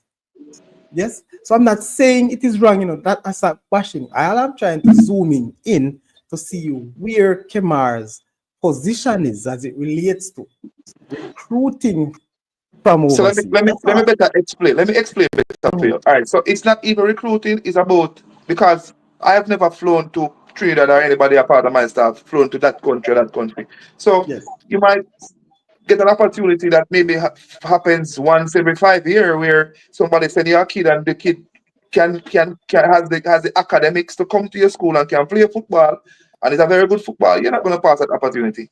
no man. So And I'm not saying you, Kemar, if you want to fly to Trinidad and Guyana, I don't have a problem with that either. No, but I'm only making it clear that it isn't, and I would think the same thing with states. I don't think anybody from states send overseas to recruit. No. No, it's sports first. It's not education, but you want a balance. Exactly. Hey, Munro is a tier 1 school, I don't think people understand what is. We are a tier 1, you just can't take anybody to come through in the school, Yeah, Okay. we fully understand that. So you know that you're Munro dealing is, I can't, it would have been different for me maybe in another school, but I can tell you cannot. Remember, if even at 6th form level, you think you can't just take anybody? And when I was at BB Coke, I could have maybe take a youth with, because we had a CAP program, and we had this kind of program and that kind of program. So you can take a youth with 2 City and Hills and 2 CXC, and all it right, can play for you. let's not go down that road, Kemar.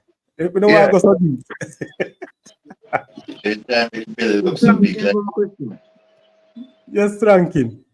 Yeah, Mr. Ricketts. It's our next 2-part question. And I kind of want futuristic question. I know you just start at Munro. For the first part of the question, do you have any aspirations of coaching your former school? It don't have to be now, it can be 10 years from now. And do you also have any aspirations of coaching in the Manning Cup? I mean, definitely. States is the school I give my education, so we don't go around that. But I proudly represents Munro in this moment. I don't know what the future holds, but if it happens, it happens. I can't talk for now. For now, I'm firmly at Munro. Manning Cup. Let's see what the future holds. Had a discussion with Coach Jackie, and he has given me the experience of coaching in both Manning Cup and Dakasta Cup, and he won. He would have won Manning Cup and won.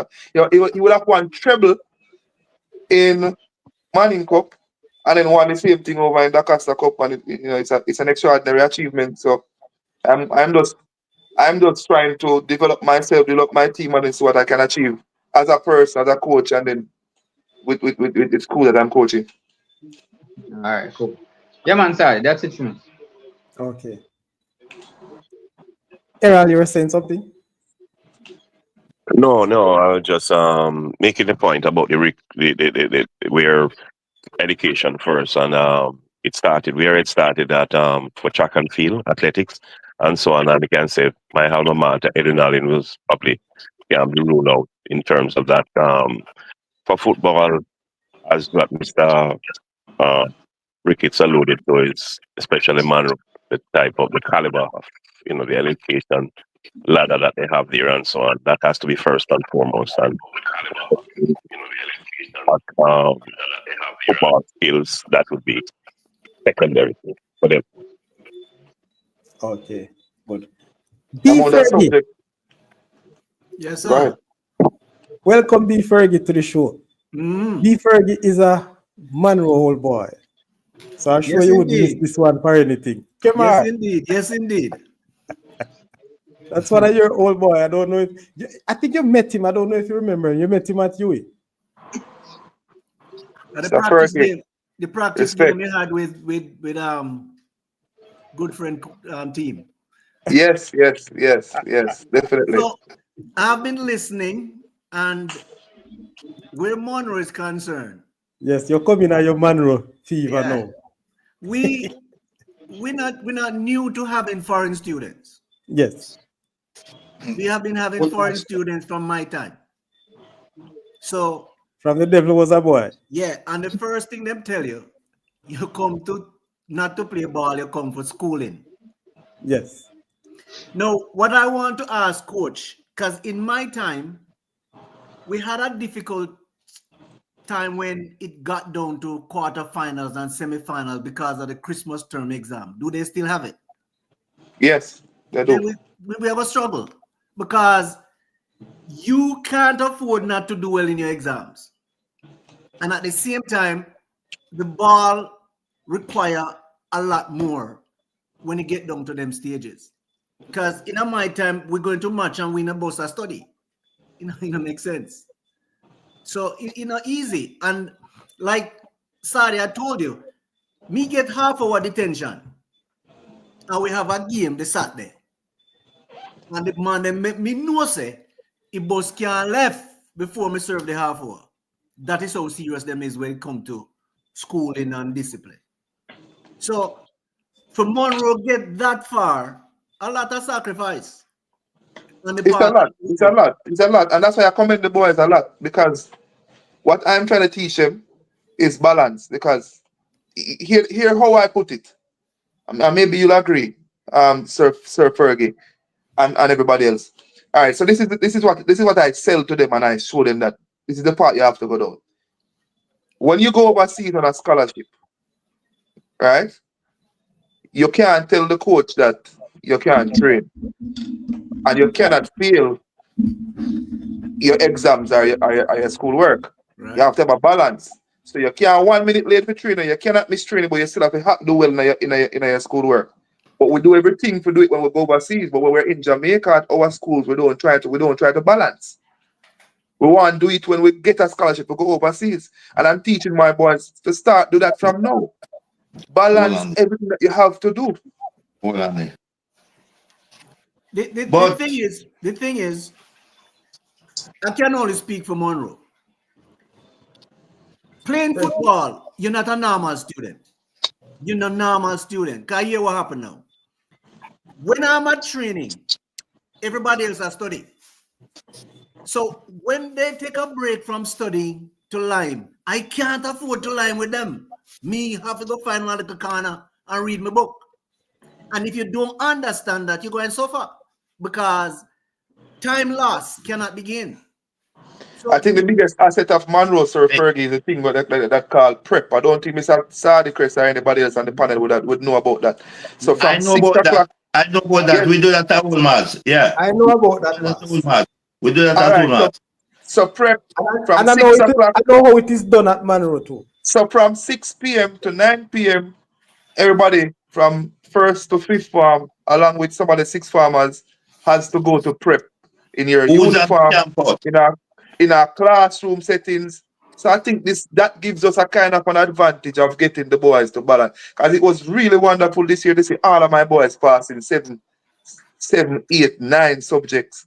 You know, and my starting level, a lot of subjects on it this year. A lot. No, coach. My son used to come Munro, and when they're on dam, when they're on dam, they are prepping them so forth. But what I'm saying to you is football, when you play football and you at Woolmarts and you're doing the book, if you not do your book work, you can't play football at Woolmarts.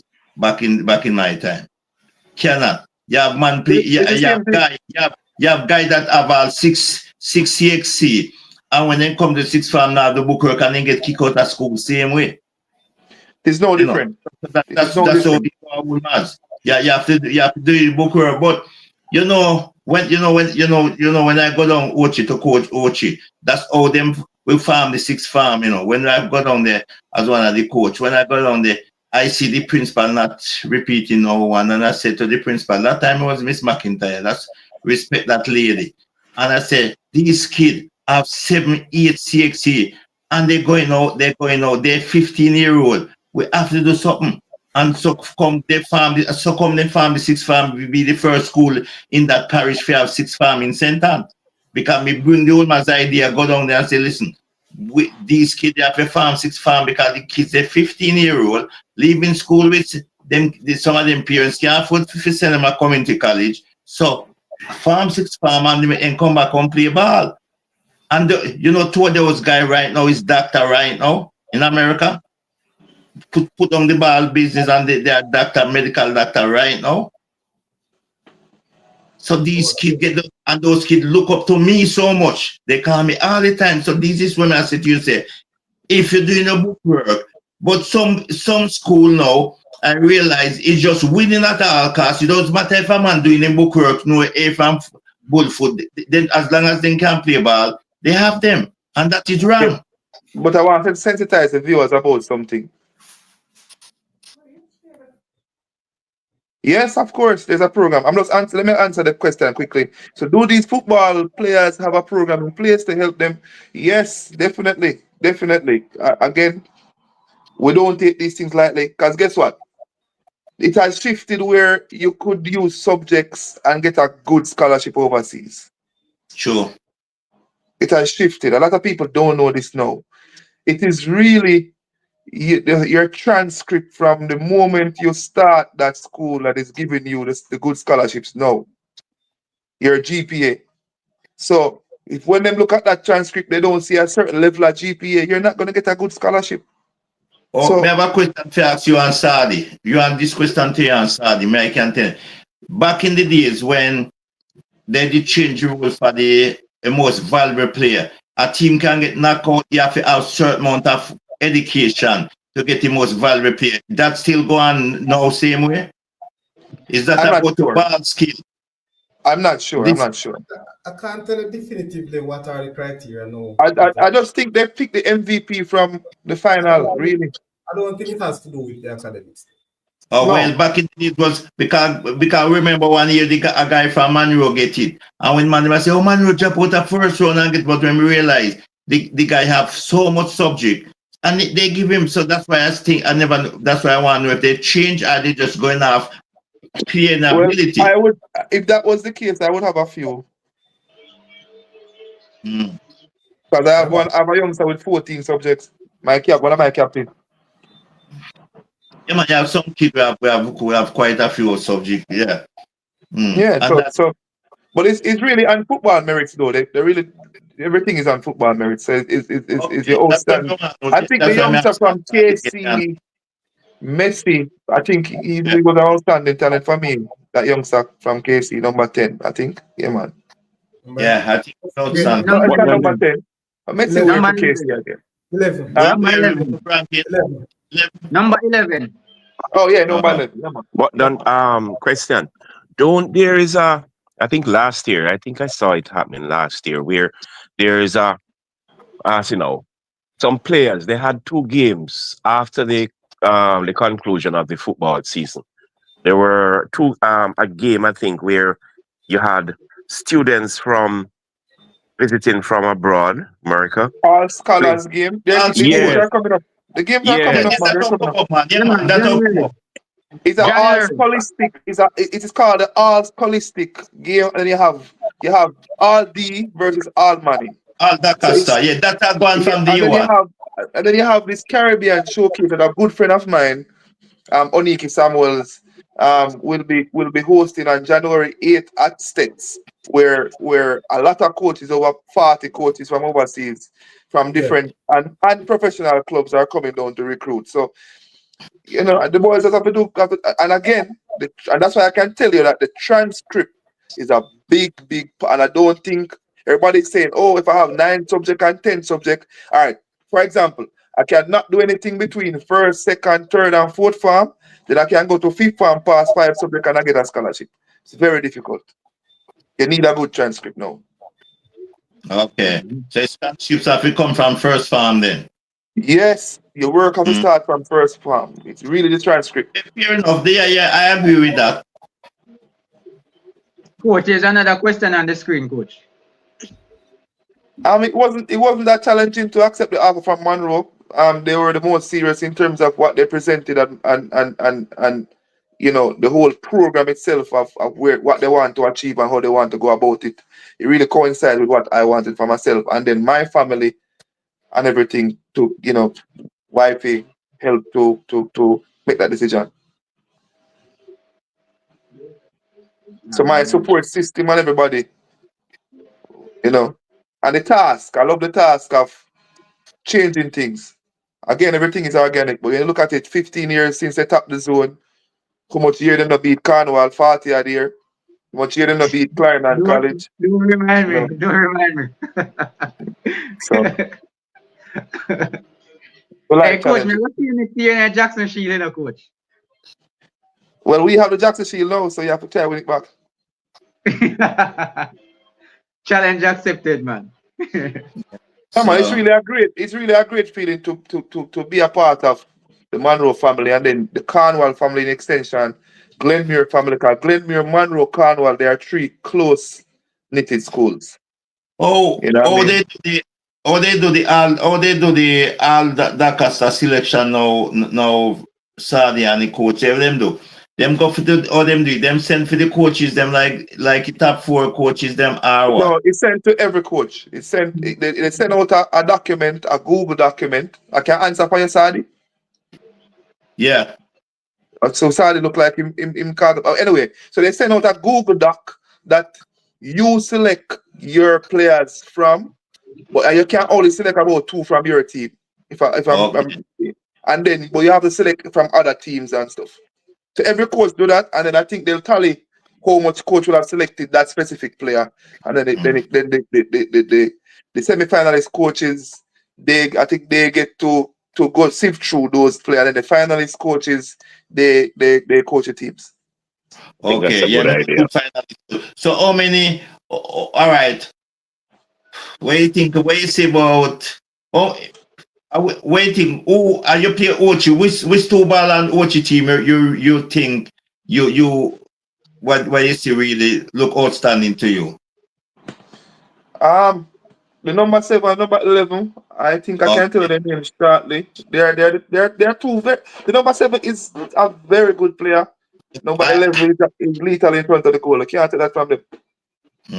I was telling some person say this 7 and the 7 is baller and 11 because I watch the 7 and she says him can play. 11 scoring ability, he scored 24 goals or 25 goals, so you can't take that from him.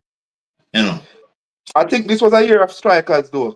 I think this was. I can't remember a Dakasta Cup year having so much goal scorers going double digits and stuff. When you look at it, I agree with. You have the youngster from Glenmuir, I think he's a leading goal scorer. You have the From striker. You have the quite a few youngsters who scored the OT youngster as well. My striker scored 17 goals. So you have quite a few goal scorers. And quite a few. And as you said, the striker position is going to be difficult this season. I don't know much about the Manning Cup, but the Dakasta Cup is going to quite a few strikers going to be fighting for 2 spots. Yeah, man, definitely. In the Dakasta Cup, because you're 100% right, because 11 year striker, the Glenmore, all those, the Magra, there's a one from what's school name Happy Grove too, we can play it, from the Happy Grove striker. How can I leave him up? That Happy Grove striker is excellent. Yeah, so these man really striking position are really tough this season. No, that's only that, and while I'm on the platform, we still want to give credit to the coaches out there. They're doing I think the coaching education has lifted, and coaches are doing a very, very good job. You know what I mean? I am a coach myself, and I think a lot of the time we get all the bashing. We get the bashing. Oh, we're not winning these games. We're doing that. But have we taken that kind of time to really look at how the coaches are improving and how tactical the Cup and the Casa Cup is becoming, and the brand of football is easy on the eye, and people are digging deep to win games? The football is improving. It is getting more competitive. That's why, because that's why I normally, when I tell the person, when I used to have watch, I used to tell the guys, them say, listen, don't afraid of no school name, because name is just a building. Go there is 11 of them out there on the field, so you go out there and stand up in them face and play them. Don't think about the name and the quality. Oh, you're playing against man, you're playing against it. No, you're playing against 11 players from Clarendon College and so forth. So don't go there go say you're playing this. Because you know, back in the days, a lot of school used to lose game before the game even start, when they know they're going someplace. But that's why certain rules kind of influence the league as well, because I think the rule of how it's a change it really forces you to really coach. If you're not coaching, if you're not doing development, if you're not, you know what I mean, you can't import a whole 11 again, or 12, or a whole squad. You can only maybe carry it in 3. Yeah, I like that. Yeah, some school import too much ball, man. When that's what I'm saying. So I'm saying that you really have to give the coaches credit, because it's development that is coming to the forefront now. You know. All right. So for example, Glenmuir are reaping benefits from the development that they would have done a couple of years ago when they went to the final at the under 14. See, they won under 14 today again. Okay. You know, States is there because they keep doing well at under 14, under 16. Clarendon College went to the final today, the last 2 Mannings, but they are in the final. Garvey. What do you think about Mannings? Mr. Ricketts? Mannings youth program is under 16 champions, and it can't even transition to what do you think is causing that? I can't really say much because I don't really have a lot of knowledge about the transition process between under 16 to the Dakar Cup team, but they have been doing extremely well at the youth. They are back-to-back champions in under 16 now. Yeah, but he said that he come back down to when we said to Sadi to ranking a while ago, Errol. When I look at it, some team done well in the under 16, but they don't know how to bring the player to the next level for them to have a good Dakar Cup team, because just like Jamaica have some good under 16 program, and they reach 18, 19, I wonder if it's the same players them you used to down there playing under 16. So some coaches come and just depending on Dakar Cup, as where the coach just said, it's coming with a good rule where you can import it 5-6 ballers from one school to come play for you again. And that is good. That's why I see Munro doing a great job. We don't see them have the under 14, under 16 program going there. Just a matter of time for them get kicked in the right way. And I think another factor you have to consider is late developers and early developers. Yeah. So some of these winners, some of these youngsters in these teams are early developers, and then maybe when a youth reach 17, 18, him become a late developer and him start being best. Overseas, them say when they reach 28 or 27, until they reach those age you're not in your prime as yet. You're not in your prime, right? Yeah. Yeah. So in Jamaica, it's kind of different. Hey, we could go on and on. I don't think we're playing enough football. And that's one of the biggest factor. That's the thing I was saying to Sadi them day that when they say season long, I said no, the season need to go longer. No, we're not playing enough football. We can't even represent. Well, that I'm happy to talk about that, Kemar. What Peter don't understand, and I will continue to say this, regardless of how you want to feel or how you believe, the season can't be longer. If you want football to be played, you develop some clubs and more academies in the country. And then you can't expect schoolboys, yes, to be playing football right through when they have other activities, more so their academics to concentrate on. It's a whole lot, Peter. Okay, Sadi. Okay, what about the man? All right, they have them academic field. What about the player that's doing football and gone to the track and field at the same time? Carry on same way. Peter, and himself the book work. That is what I am saying to you. After Dakar Stack Up or Manning Cup finish, you still have a number of players who will join up with their track and field program in January. Mm-hmm. No. Remember, I think Right. Charlie to better explain to Peter is this. You Peter have just to wants pay football. respect to the other sporting disciplines. So while we love I've football and made we that want the comment football to already. play, you have to share it between the other disciplines. It would be unfair for us to play football all year when you have track and field at leagues, you have tennis, you have this, Munro have a lot, and then other schools. So, but outside of the school, we have to get the youngsters playing more football outside of the ISA and school time. That's what I'm referring to. Okay, make it clear. Okay. Because I think I Yeah, don't man. Because Peter understand that one. remember, ISA is organizing.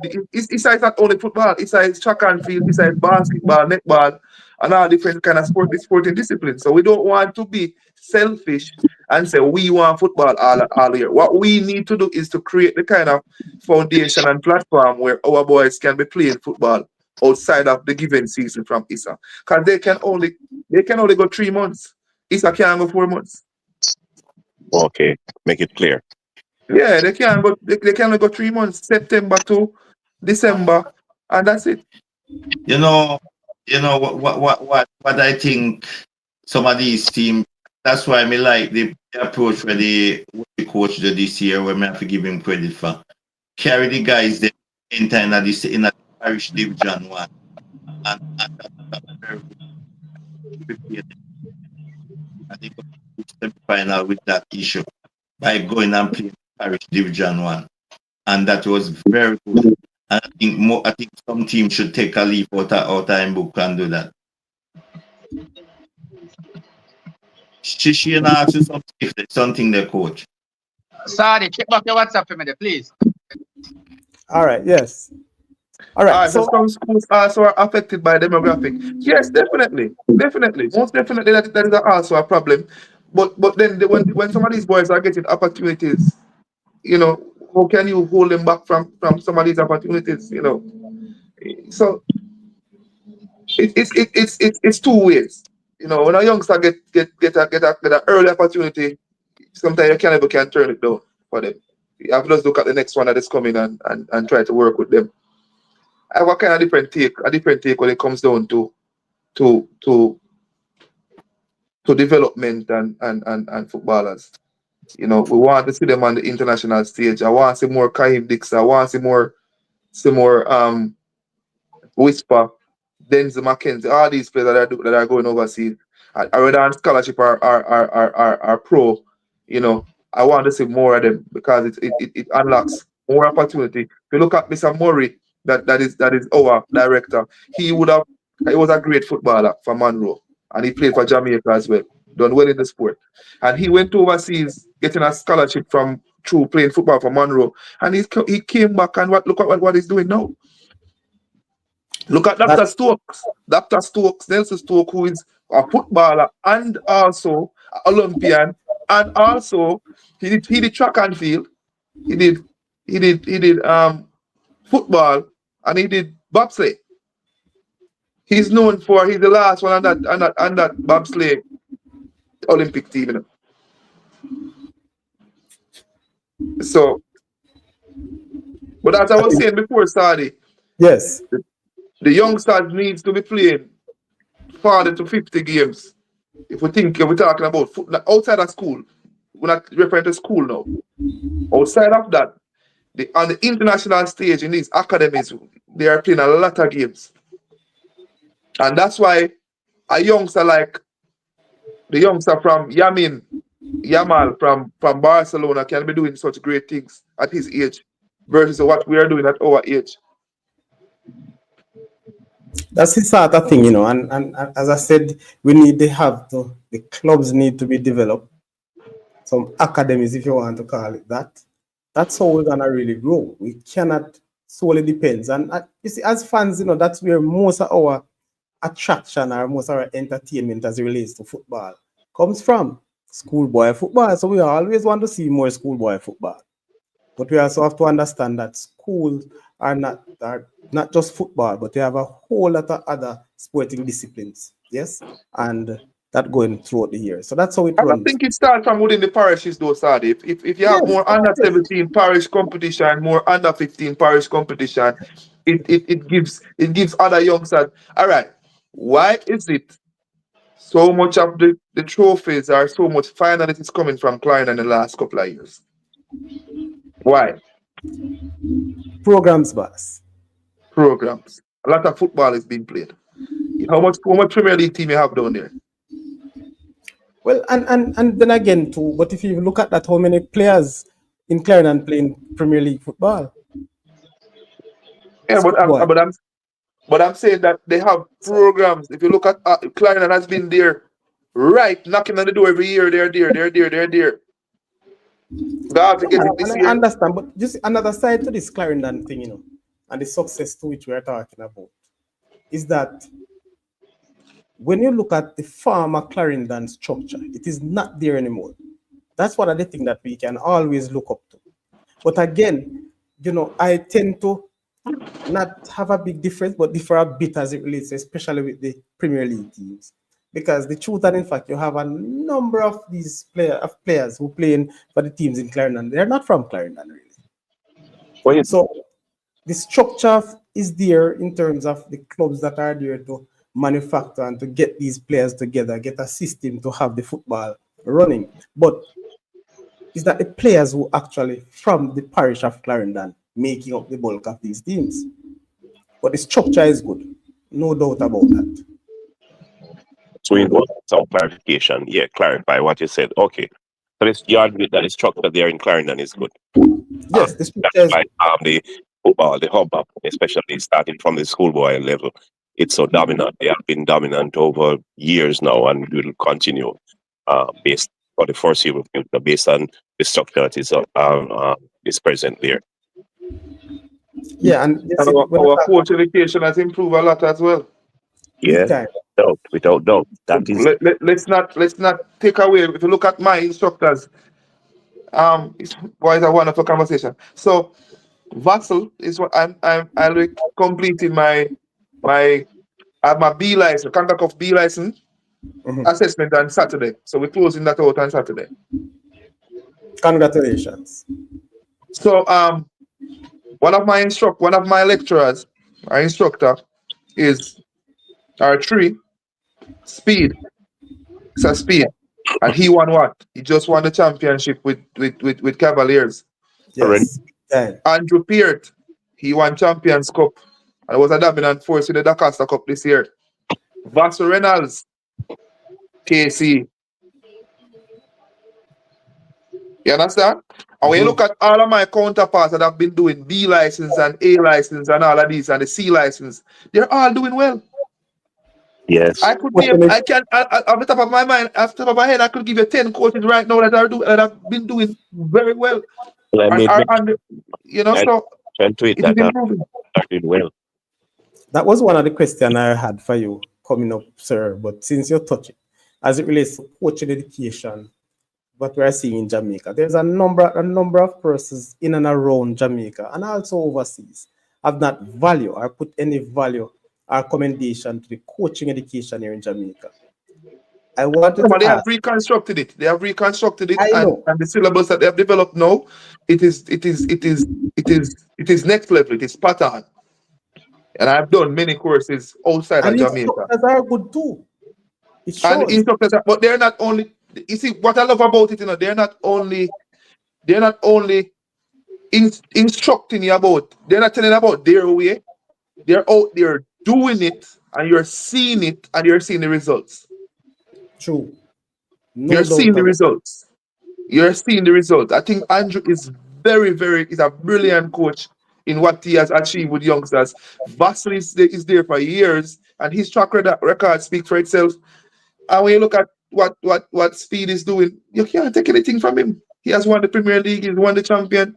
So you look at the whole structure at the JFF coaching education, it is on a very, very good path. When you look at Jermaine McGrath, coach Jermaine, he is also a coach educator. He has done the B license. He's also a coach educator. When you look at Meran at Garvey, that the youngster there that won this year, he would have learned a lot from Miran. Of course. I said it. It's just for you to expand and If you look at Rambo at States, he's doing his A license right now. You understand? He's doing his A license. He completed his B license. He's doing his A license right now. So you look at all of these coaches achieving things. The coach at Frome, he has done. So every one of these coaches, and the Happy Grove coach has done so well this year.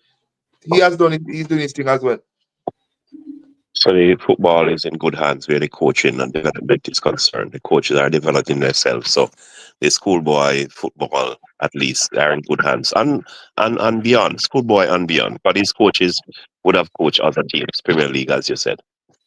Yeah, Coach Dougie at Central, we has done well. And he's also a part of the B license that we'll be completing on Saturday. Coach Dougie is there. Coach Tafari Burton is also there. When you look at all these coaches, they are doing well. So kudos to them. You know what I mean? Sometimes we don't take the time out to really big up the coaches and the job that they're doing. A lot of the coaches are doing very well. You know what I mean? So kudos to the coaches. Yeah. All right. There's a question that I want to go back to. I want you to respond to. And yes. Oh, so, I just remember a question, sorry. I want to ask it before. Because I remember Shuku. We have another panelist that's usually here, Mr. Ricketts. Shuku. He says he doesn't like that all the coaches in Jamaica are friends now. They're too close. Do you think that when coaches have a little bit of rivalry going on, it adds a little edge to the game? Or you think it's better that no, the coaches are kind of closer and have a little camaraderie? Are we thinking about just coaching at the Costa Cup level, or are we thinking the coach overseas? Listen to me. We're all on a path that is bigger than what we're doing right now. It depends on where you set your barrier. All of us want to better ourselves, and in order to do that, we have to collaborate. And collaboration, we're stronger together. We're weaker apart. And I think this narrative of you have to be enemy, you have to vex and it, this and that foolishness. You only have these boys for a couple of years. Why me and you need to war each other when next year you lose half of this team, you have to go build another team to come again? We're not coaching professionals where you're making it, everybody on this team is making money, you're making money, you need to do this job well so you can get more money. We're not at that part as yet. So we need to collaborate so we can open more doors. Just like the collaboration between Coach Coley and Coach Schaefer got Coach Coley overseas right now, making good money for him and his family and can change lives. That's the level we want to get at. So it's collaboration going to do that. Look at the collaboration between that Glenmore. Look at that Glenmore coaching staff. It's really four head coaches there. 4 head coaches there, and they're collaborating and doing a very good job. We need more collaboration. So you can take on another 2 head coach up by Munro, sir. Who knows? but Mr. Marlon Hilton was the head coach of Port Antonio. Mr. Jackie Walters was the head coach of many schools. So I'm talking about 2 others. I'm putting in my. No, we can't. We don't have that kind of budget. No, man. No. Don't go away from that. No. I'm putting my application there. Yeah, man. Send your application, man. No more want him to respond, not you ranking. There's another question on the screen, coach. What's the coach's start on the current National Academy, and which National Academy is he referring to? Do? Just not sure. You have one. No, man. I think there's some great academies there, because I think Ballers is doing well. I really don't understand if you're referring to the national teams or is academies overall. I don't know. I really don't. I'm not sure. Hopefully we respond to that. Anyway, coach, I think if my memory serves me right, do you have a business? Yes. So how you not bidding out the business, man? Come on, we have many business, man. So we promote party. We have different business. So we more focus on the coach. For me, the coaching is really the center of everything for me. Football. Me and my family. I think I'm blessed. I was in the supermarket the other day, and I have the trolley, and my wife have the phone watching the Costa Cup final. Sorry, Brandon is saying JFF. He's saying JFF. Oh. The national programs? I guess he's starting the national program. Yes, not academy, but the national program. They have some very good coaches there. I just think they can align it. I think one of the problems I have personally is aligning the systems from under 15 go right up to the senior team. That's what I think. I would love to see the smooth transition between you play under 15, under 17, senior team, because the system is the same. In Spain, while I was doing some studies a couple of years ago, I think it was Stephen Constantine was my instructor then, a big FIFA instructor, and he was giving us the whole theory of how Spain dominated, football in that era. So, and they're coming again with it. So in the high schools in Spain, they must play the national system for at least at the time. I don't know if it's the same right now, but in that time they had to play the national system for about one half, at least 45 minutes of the game. Then you can go and play whatever you want to play. So it smooths out the transition from a youth playing center midfield in school team go right up to senior level. Okay. Philosophy. And I think the under 17, I think Jamaica under 17 team is poised to do great things, because I was in Kingston throughout the summer and I saw them training and stuff, Mr. Altman Butler and Mr. Vassar Reynolds and I see Stu is a part of the setup as well, and others. Don't know everybody by name. They are doing a very good job, and I think everybody else. Remember, Mr. Peart won an under 15 championship in the summer as well, Andrew Peart. So I think really and truly our football is improving, our youths are being developed. We just want to get more through the door overseas. More professional, more pros, more income coming into the country, more money being spent on our football. Well, the question coming from Bala, no, Mr. Simpson, Roy Simpson, no, he's not actually coaching. So, Kemar, we're coming to the close of the show, but we know you're a big coach. Can't take that from you, right? You have to accept that. Let's go a little bit more of your private life. Your business. Talk to us about your business outside of football. Outside of football, I do jerseys and stuff. So I'm big on that. I do jerseys for any team that you want. Any team. What's your brand? Tactician Sports on Instagram, right? And I'm also a party promoter outside of that. So we do events planning and stuff. So when we can find you on a Sunday night, you're going party. Yeah. Yeah. In my off season, we try to. I mean, you want to create different stream of incomes, and important. And coaching is not really the highest stream of income in Jamaica, as we know. It has been improving, and we want it to continue to improve. But that's just the reality of it, right? So that's why we implore other coaches to educate yourself in terms of coaching certification, get them up, so you can garner more income or higher income. And the more the qualified coaches, the higher the stats. More in demand they become, and you can act. Because I think my mindset for Jamaica overall, what I would love to see, is to know that I am looking at the TV, or even people can look at me coaching in schoolboy now, and maybe a couple of years from now I'm in a league, maybe not in the Premier League, but in a lower tier league, and just like Miguel Coley. I think he has set that bar right there, right now. He was a Manning Cup coach, and now he's coaching in Qatar. And that's a different level of money and opportunities that you can unlock for others. So that's what we're looking at. Question, Mr. Ricketts, so you can coach us how to generate revenue? No, I can't do that. What works for me doesn't necessarily work for you. Because you're better boy, man, in business. I want you, man. Plan an event and do different stuff. You can do 1v1 coaching. You can do so many different stuff. Ball of life. I don't understand. What you mean it now show on the pitch, ball of life?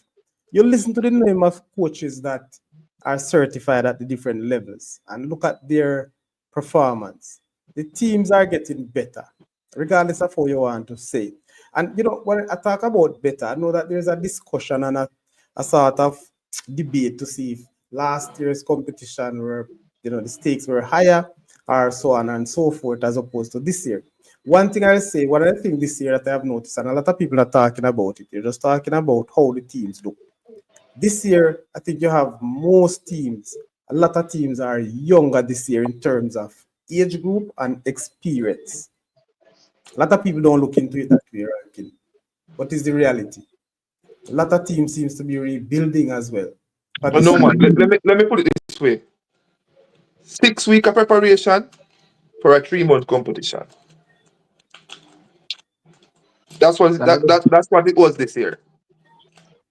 And So some teams were far less too. yeah, and something were parallels because I'm referring for me. So it was 6 weeks for me, 6 weeks of preparation, and because you had a 2-week break, and then before that you had exams in June, so you wouldn't have been doing a lot in June, really, because you have to look at you want those exams, you want them boys to find the average to play football, so you have to put in the work in May leading into June and every April, and then you come in and your pre-season and a stamp come, which is a natural thing, you can't stop that. It dampen your whole preparation, so. Yeah, man. But before you go, coach, I don't know, I want you to put in the chat the name, the brand, or the name of your business again. Please, the persons who are around Central Jamaica, around on the west side, please support. And if you are in Jamaica, I'm sure you will get the product to you. Support Kemar's business, because you don't know, so we have to do it everywhere we're going now. We have to big up everybody, have to do all that we can to ensure that our okay, good. How do I transfer this now? Well, I mean, it's started. All right, go ahead. Put it to the other chat. All right, so Tactical Sports Collection. What a name. People, check out that name on Instagram, please, and follow and What's share. the background? What's the background for that name, sir? Football. You know what I mean? Coach. Which Premier League team I support? Huh? Which Premier League team I support? English. The one that is having the most problem right now.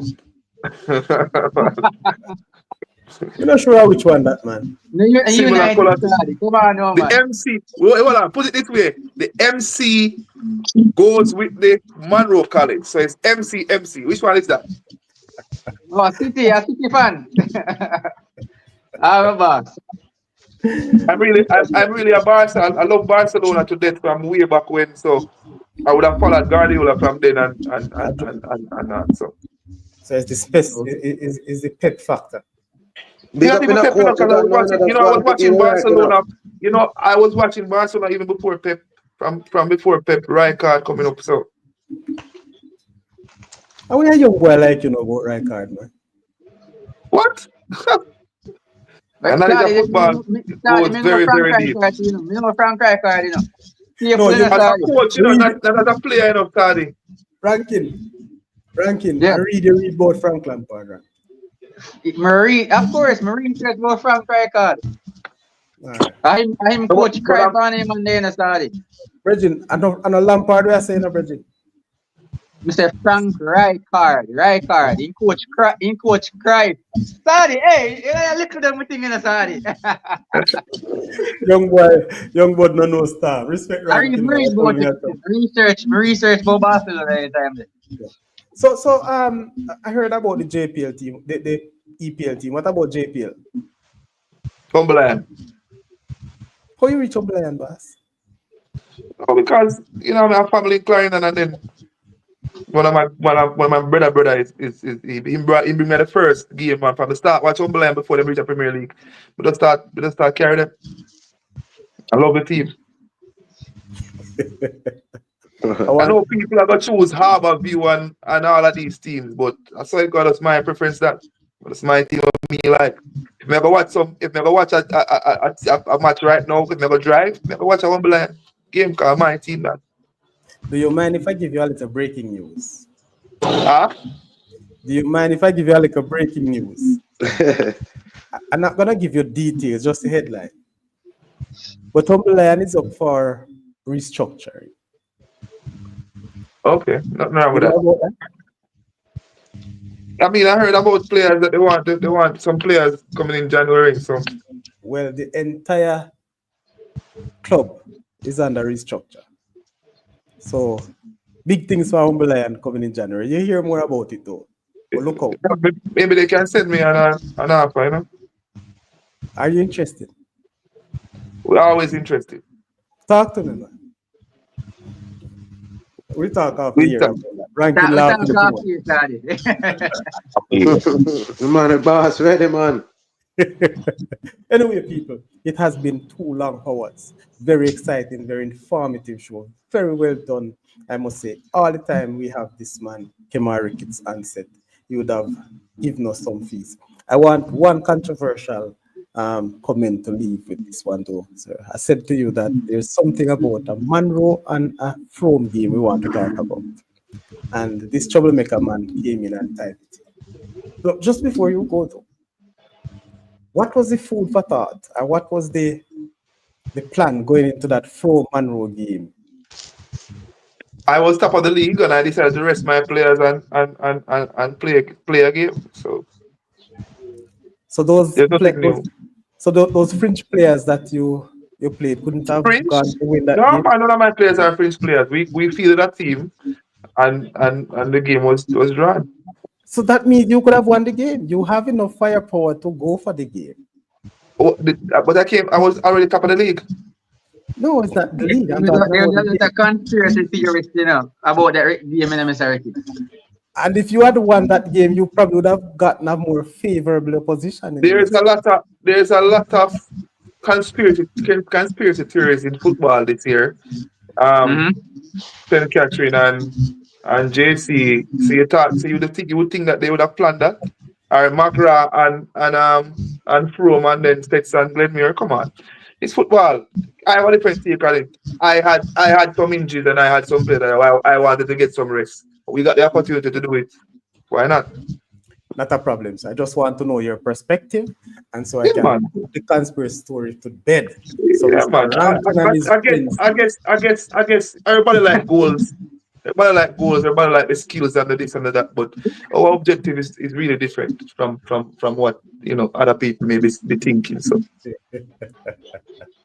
Sir Coach, with all of this, I want to thank you very much, and I want you to leave us with something. What do you want to leave the Saudichress Show, the YouTube family?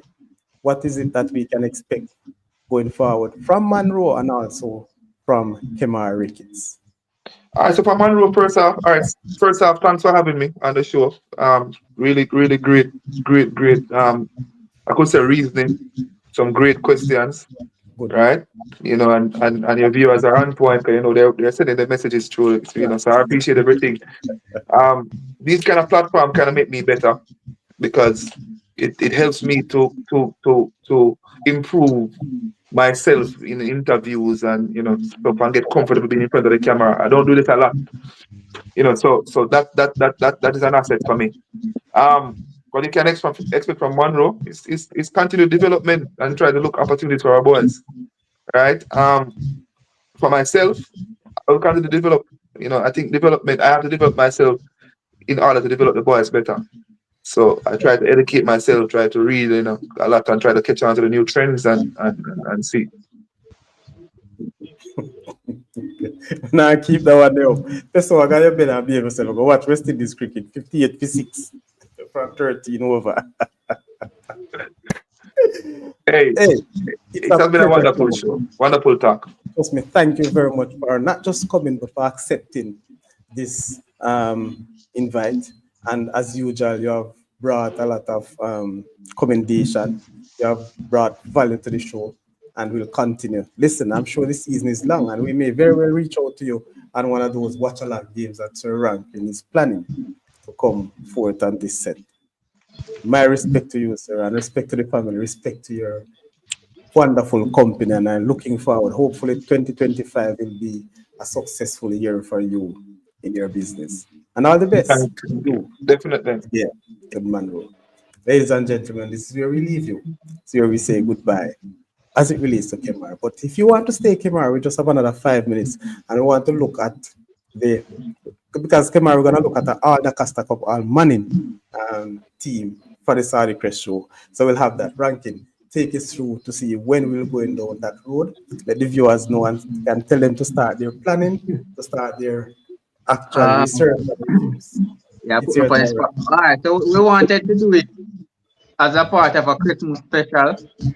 So me and Saudi was planning to do it either Boxing Day or the day after Boxing Day, which is the 27th. So look forward to that show anytime in the Christmas year. We're gonna do all the Costa Cup 11 and all Manning 11. Then we are gonna debate and combine those 11s and try to make one standing all the Costa Cup team for the Saudichress Show. So people look out for that anytime the 26th to 27th. So it's a Christmas special, people. All right. So put in your plans. Start to think about your players who will make the all Manning team. All right. So big up yourself in a coach. You don't know when you go and take care of yourself in a coach, and all the best for next year, because we know you're gonna do it. Respect, man. Respect. Yeah, man, the people them believe in you, the coach. Remember, you do it from 2019 and just now, you know. Yeah, man, we're constantly putting the work. And to all the coaches them out there. Next, and the Champion Cup. Yeah, man, we want to win everything, man. Yeah, man, all right. Mess up the coach. Stay safe. Yeah, man. Thanks for having me. Thanks. Yeah, man. Really a pleasure. People, there's so many of you in the chat. Again, before you go, make sure you like up the show, people. We're still not seeing a lot of like, man. Come on, give me the likes to end the show.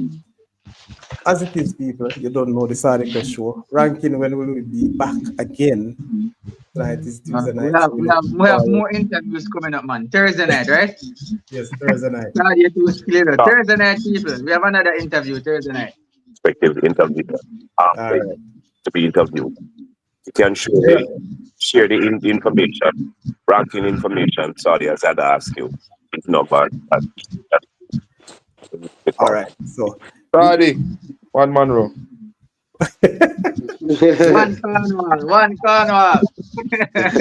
Hey, one man what about say? Ranking, another. You know the reason why I tell me one man row, you know. I'm not telling us that people are reach out, but anyway, people blessings on and I know. Top 10. Go and watch your cricket top 10. Nobody take it to heart. Go drink some rum if you have to drink some rum. But I saw West Indies go. You know you pull out a team for 129. Or should I say get them for 129 after 20 overs. And at this stage after 14 overs will basically the 60 runs. But that's right. They said West Indies are worst Indies are worst Indies? Yes, man, worst Indies playing Bangladesh now, you know. Oh. I didn't even know. Okay. After 14 over. Okay. Captain to West Indies are going, man. Okay. Top 10, me understand we are still, but 60. One man what the boss say now. Bad coach. So people, we'll close the live. So thanks again for all in the chat. You man, people, Captain Captain and RR, who I man them, ball of life.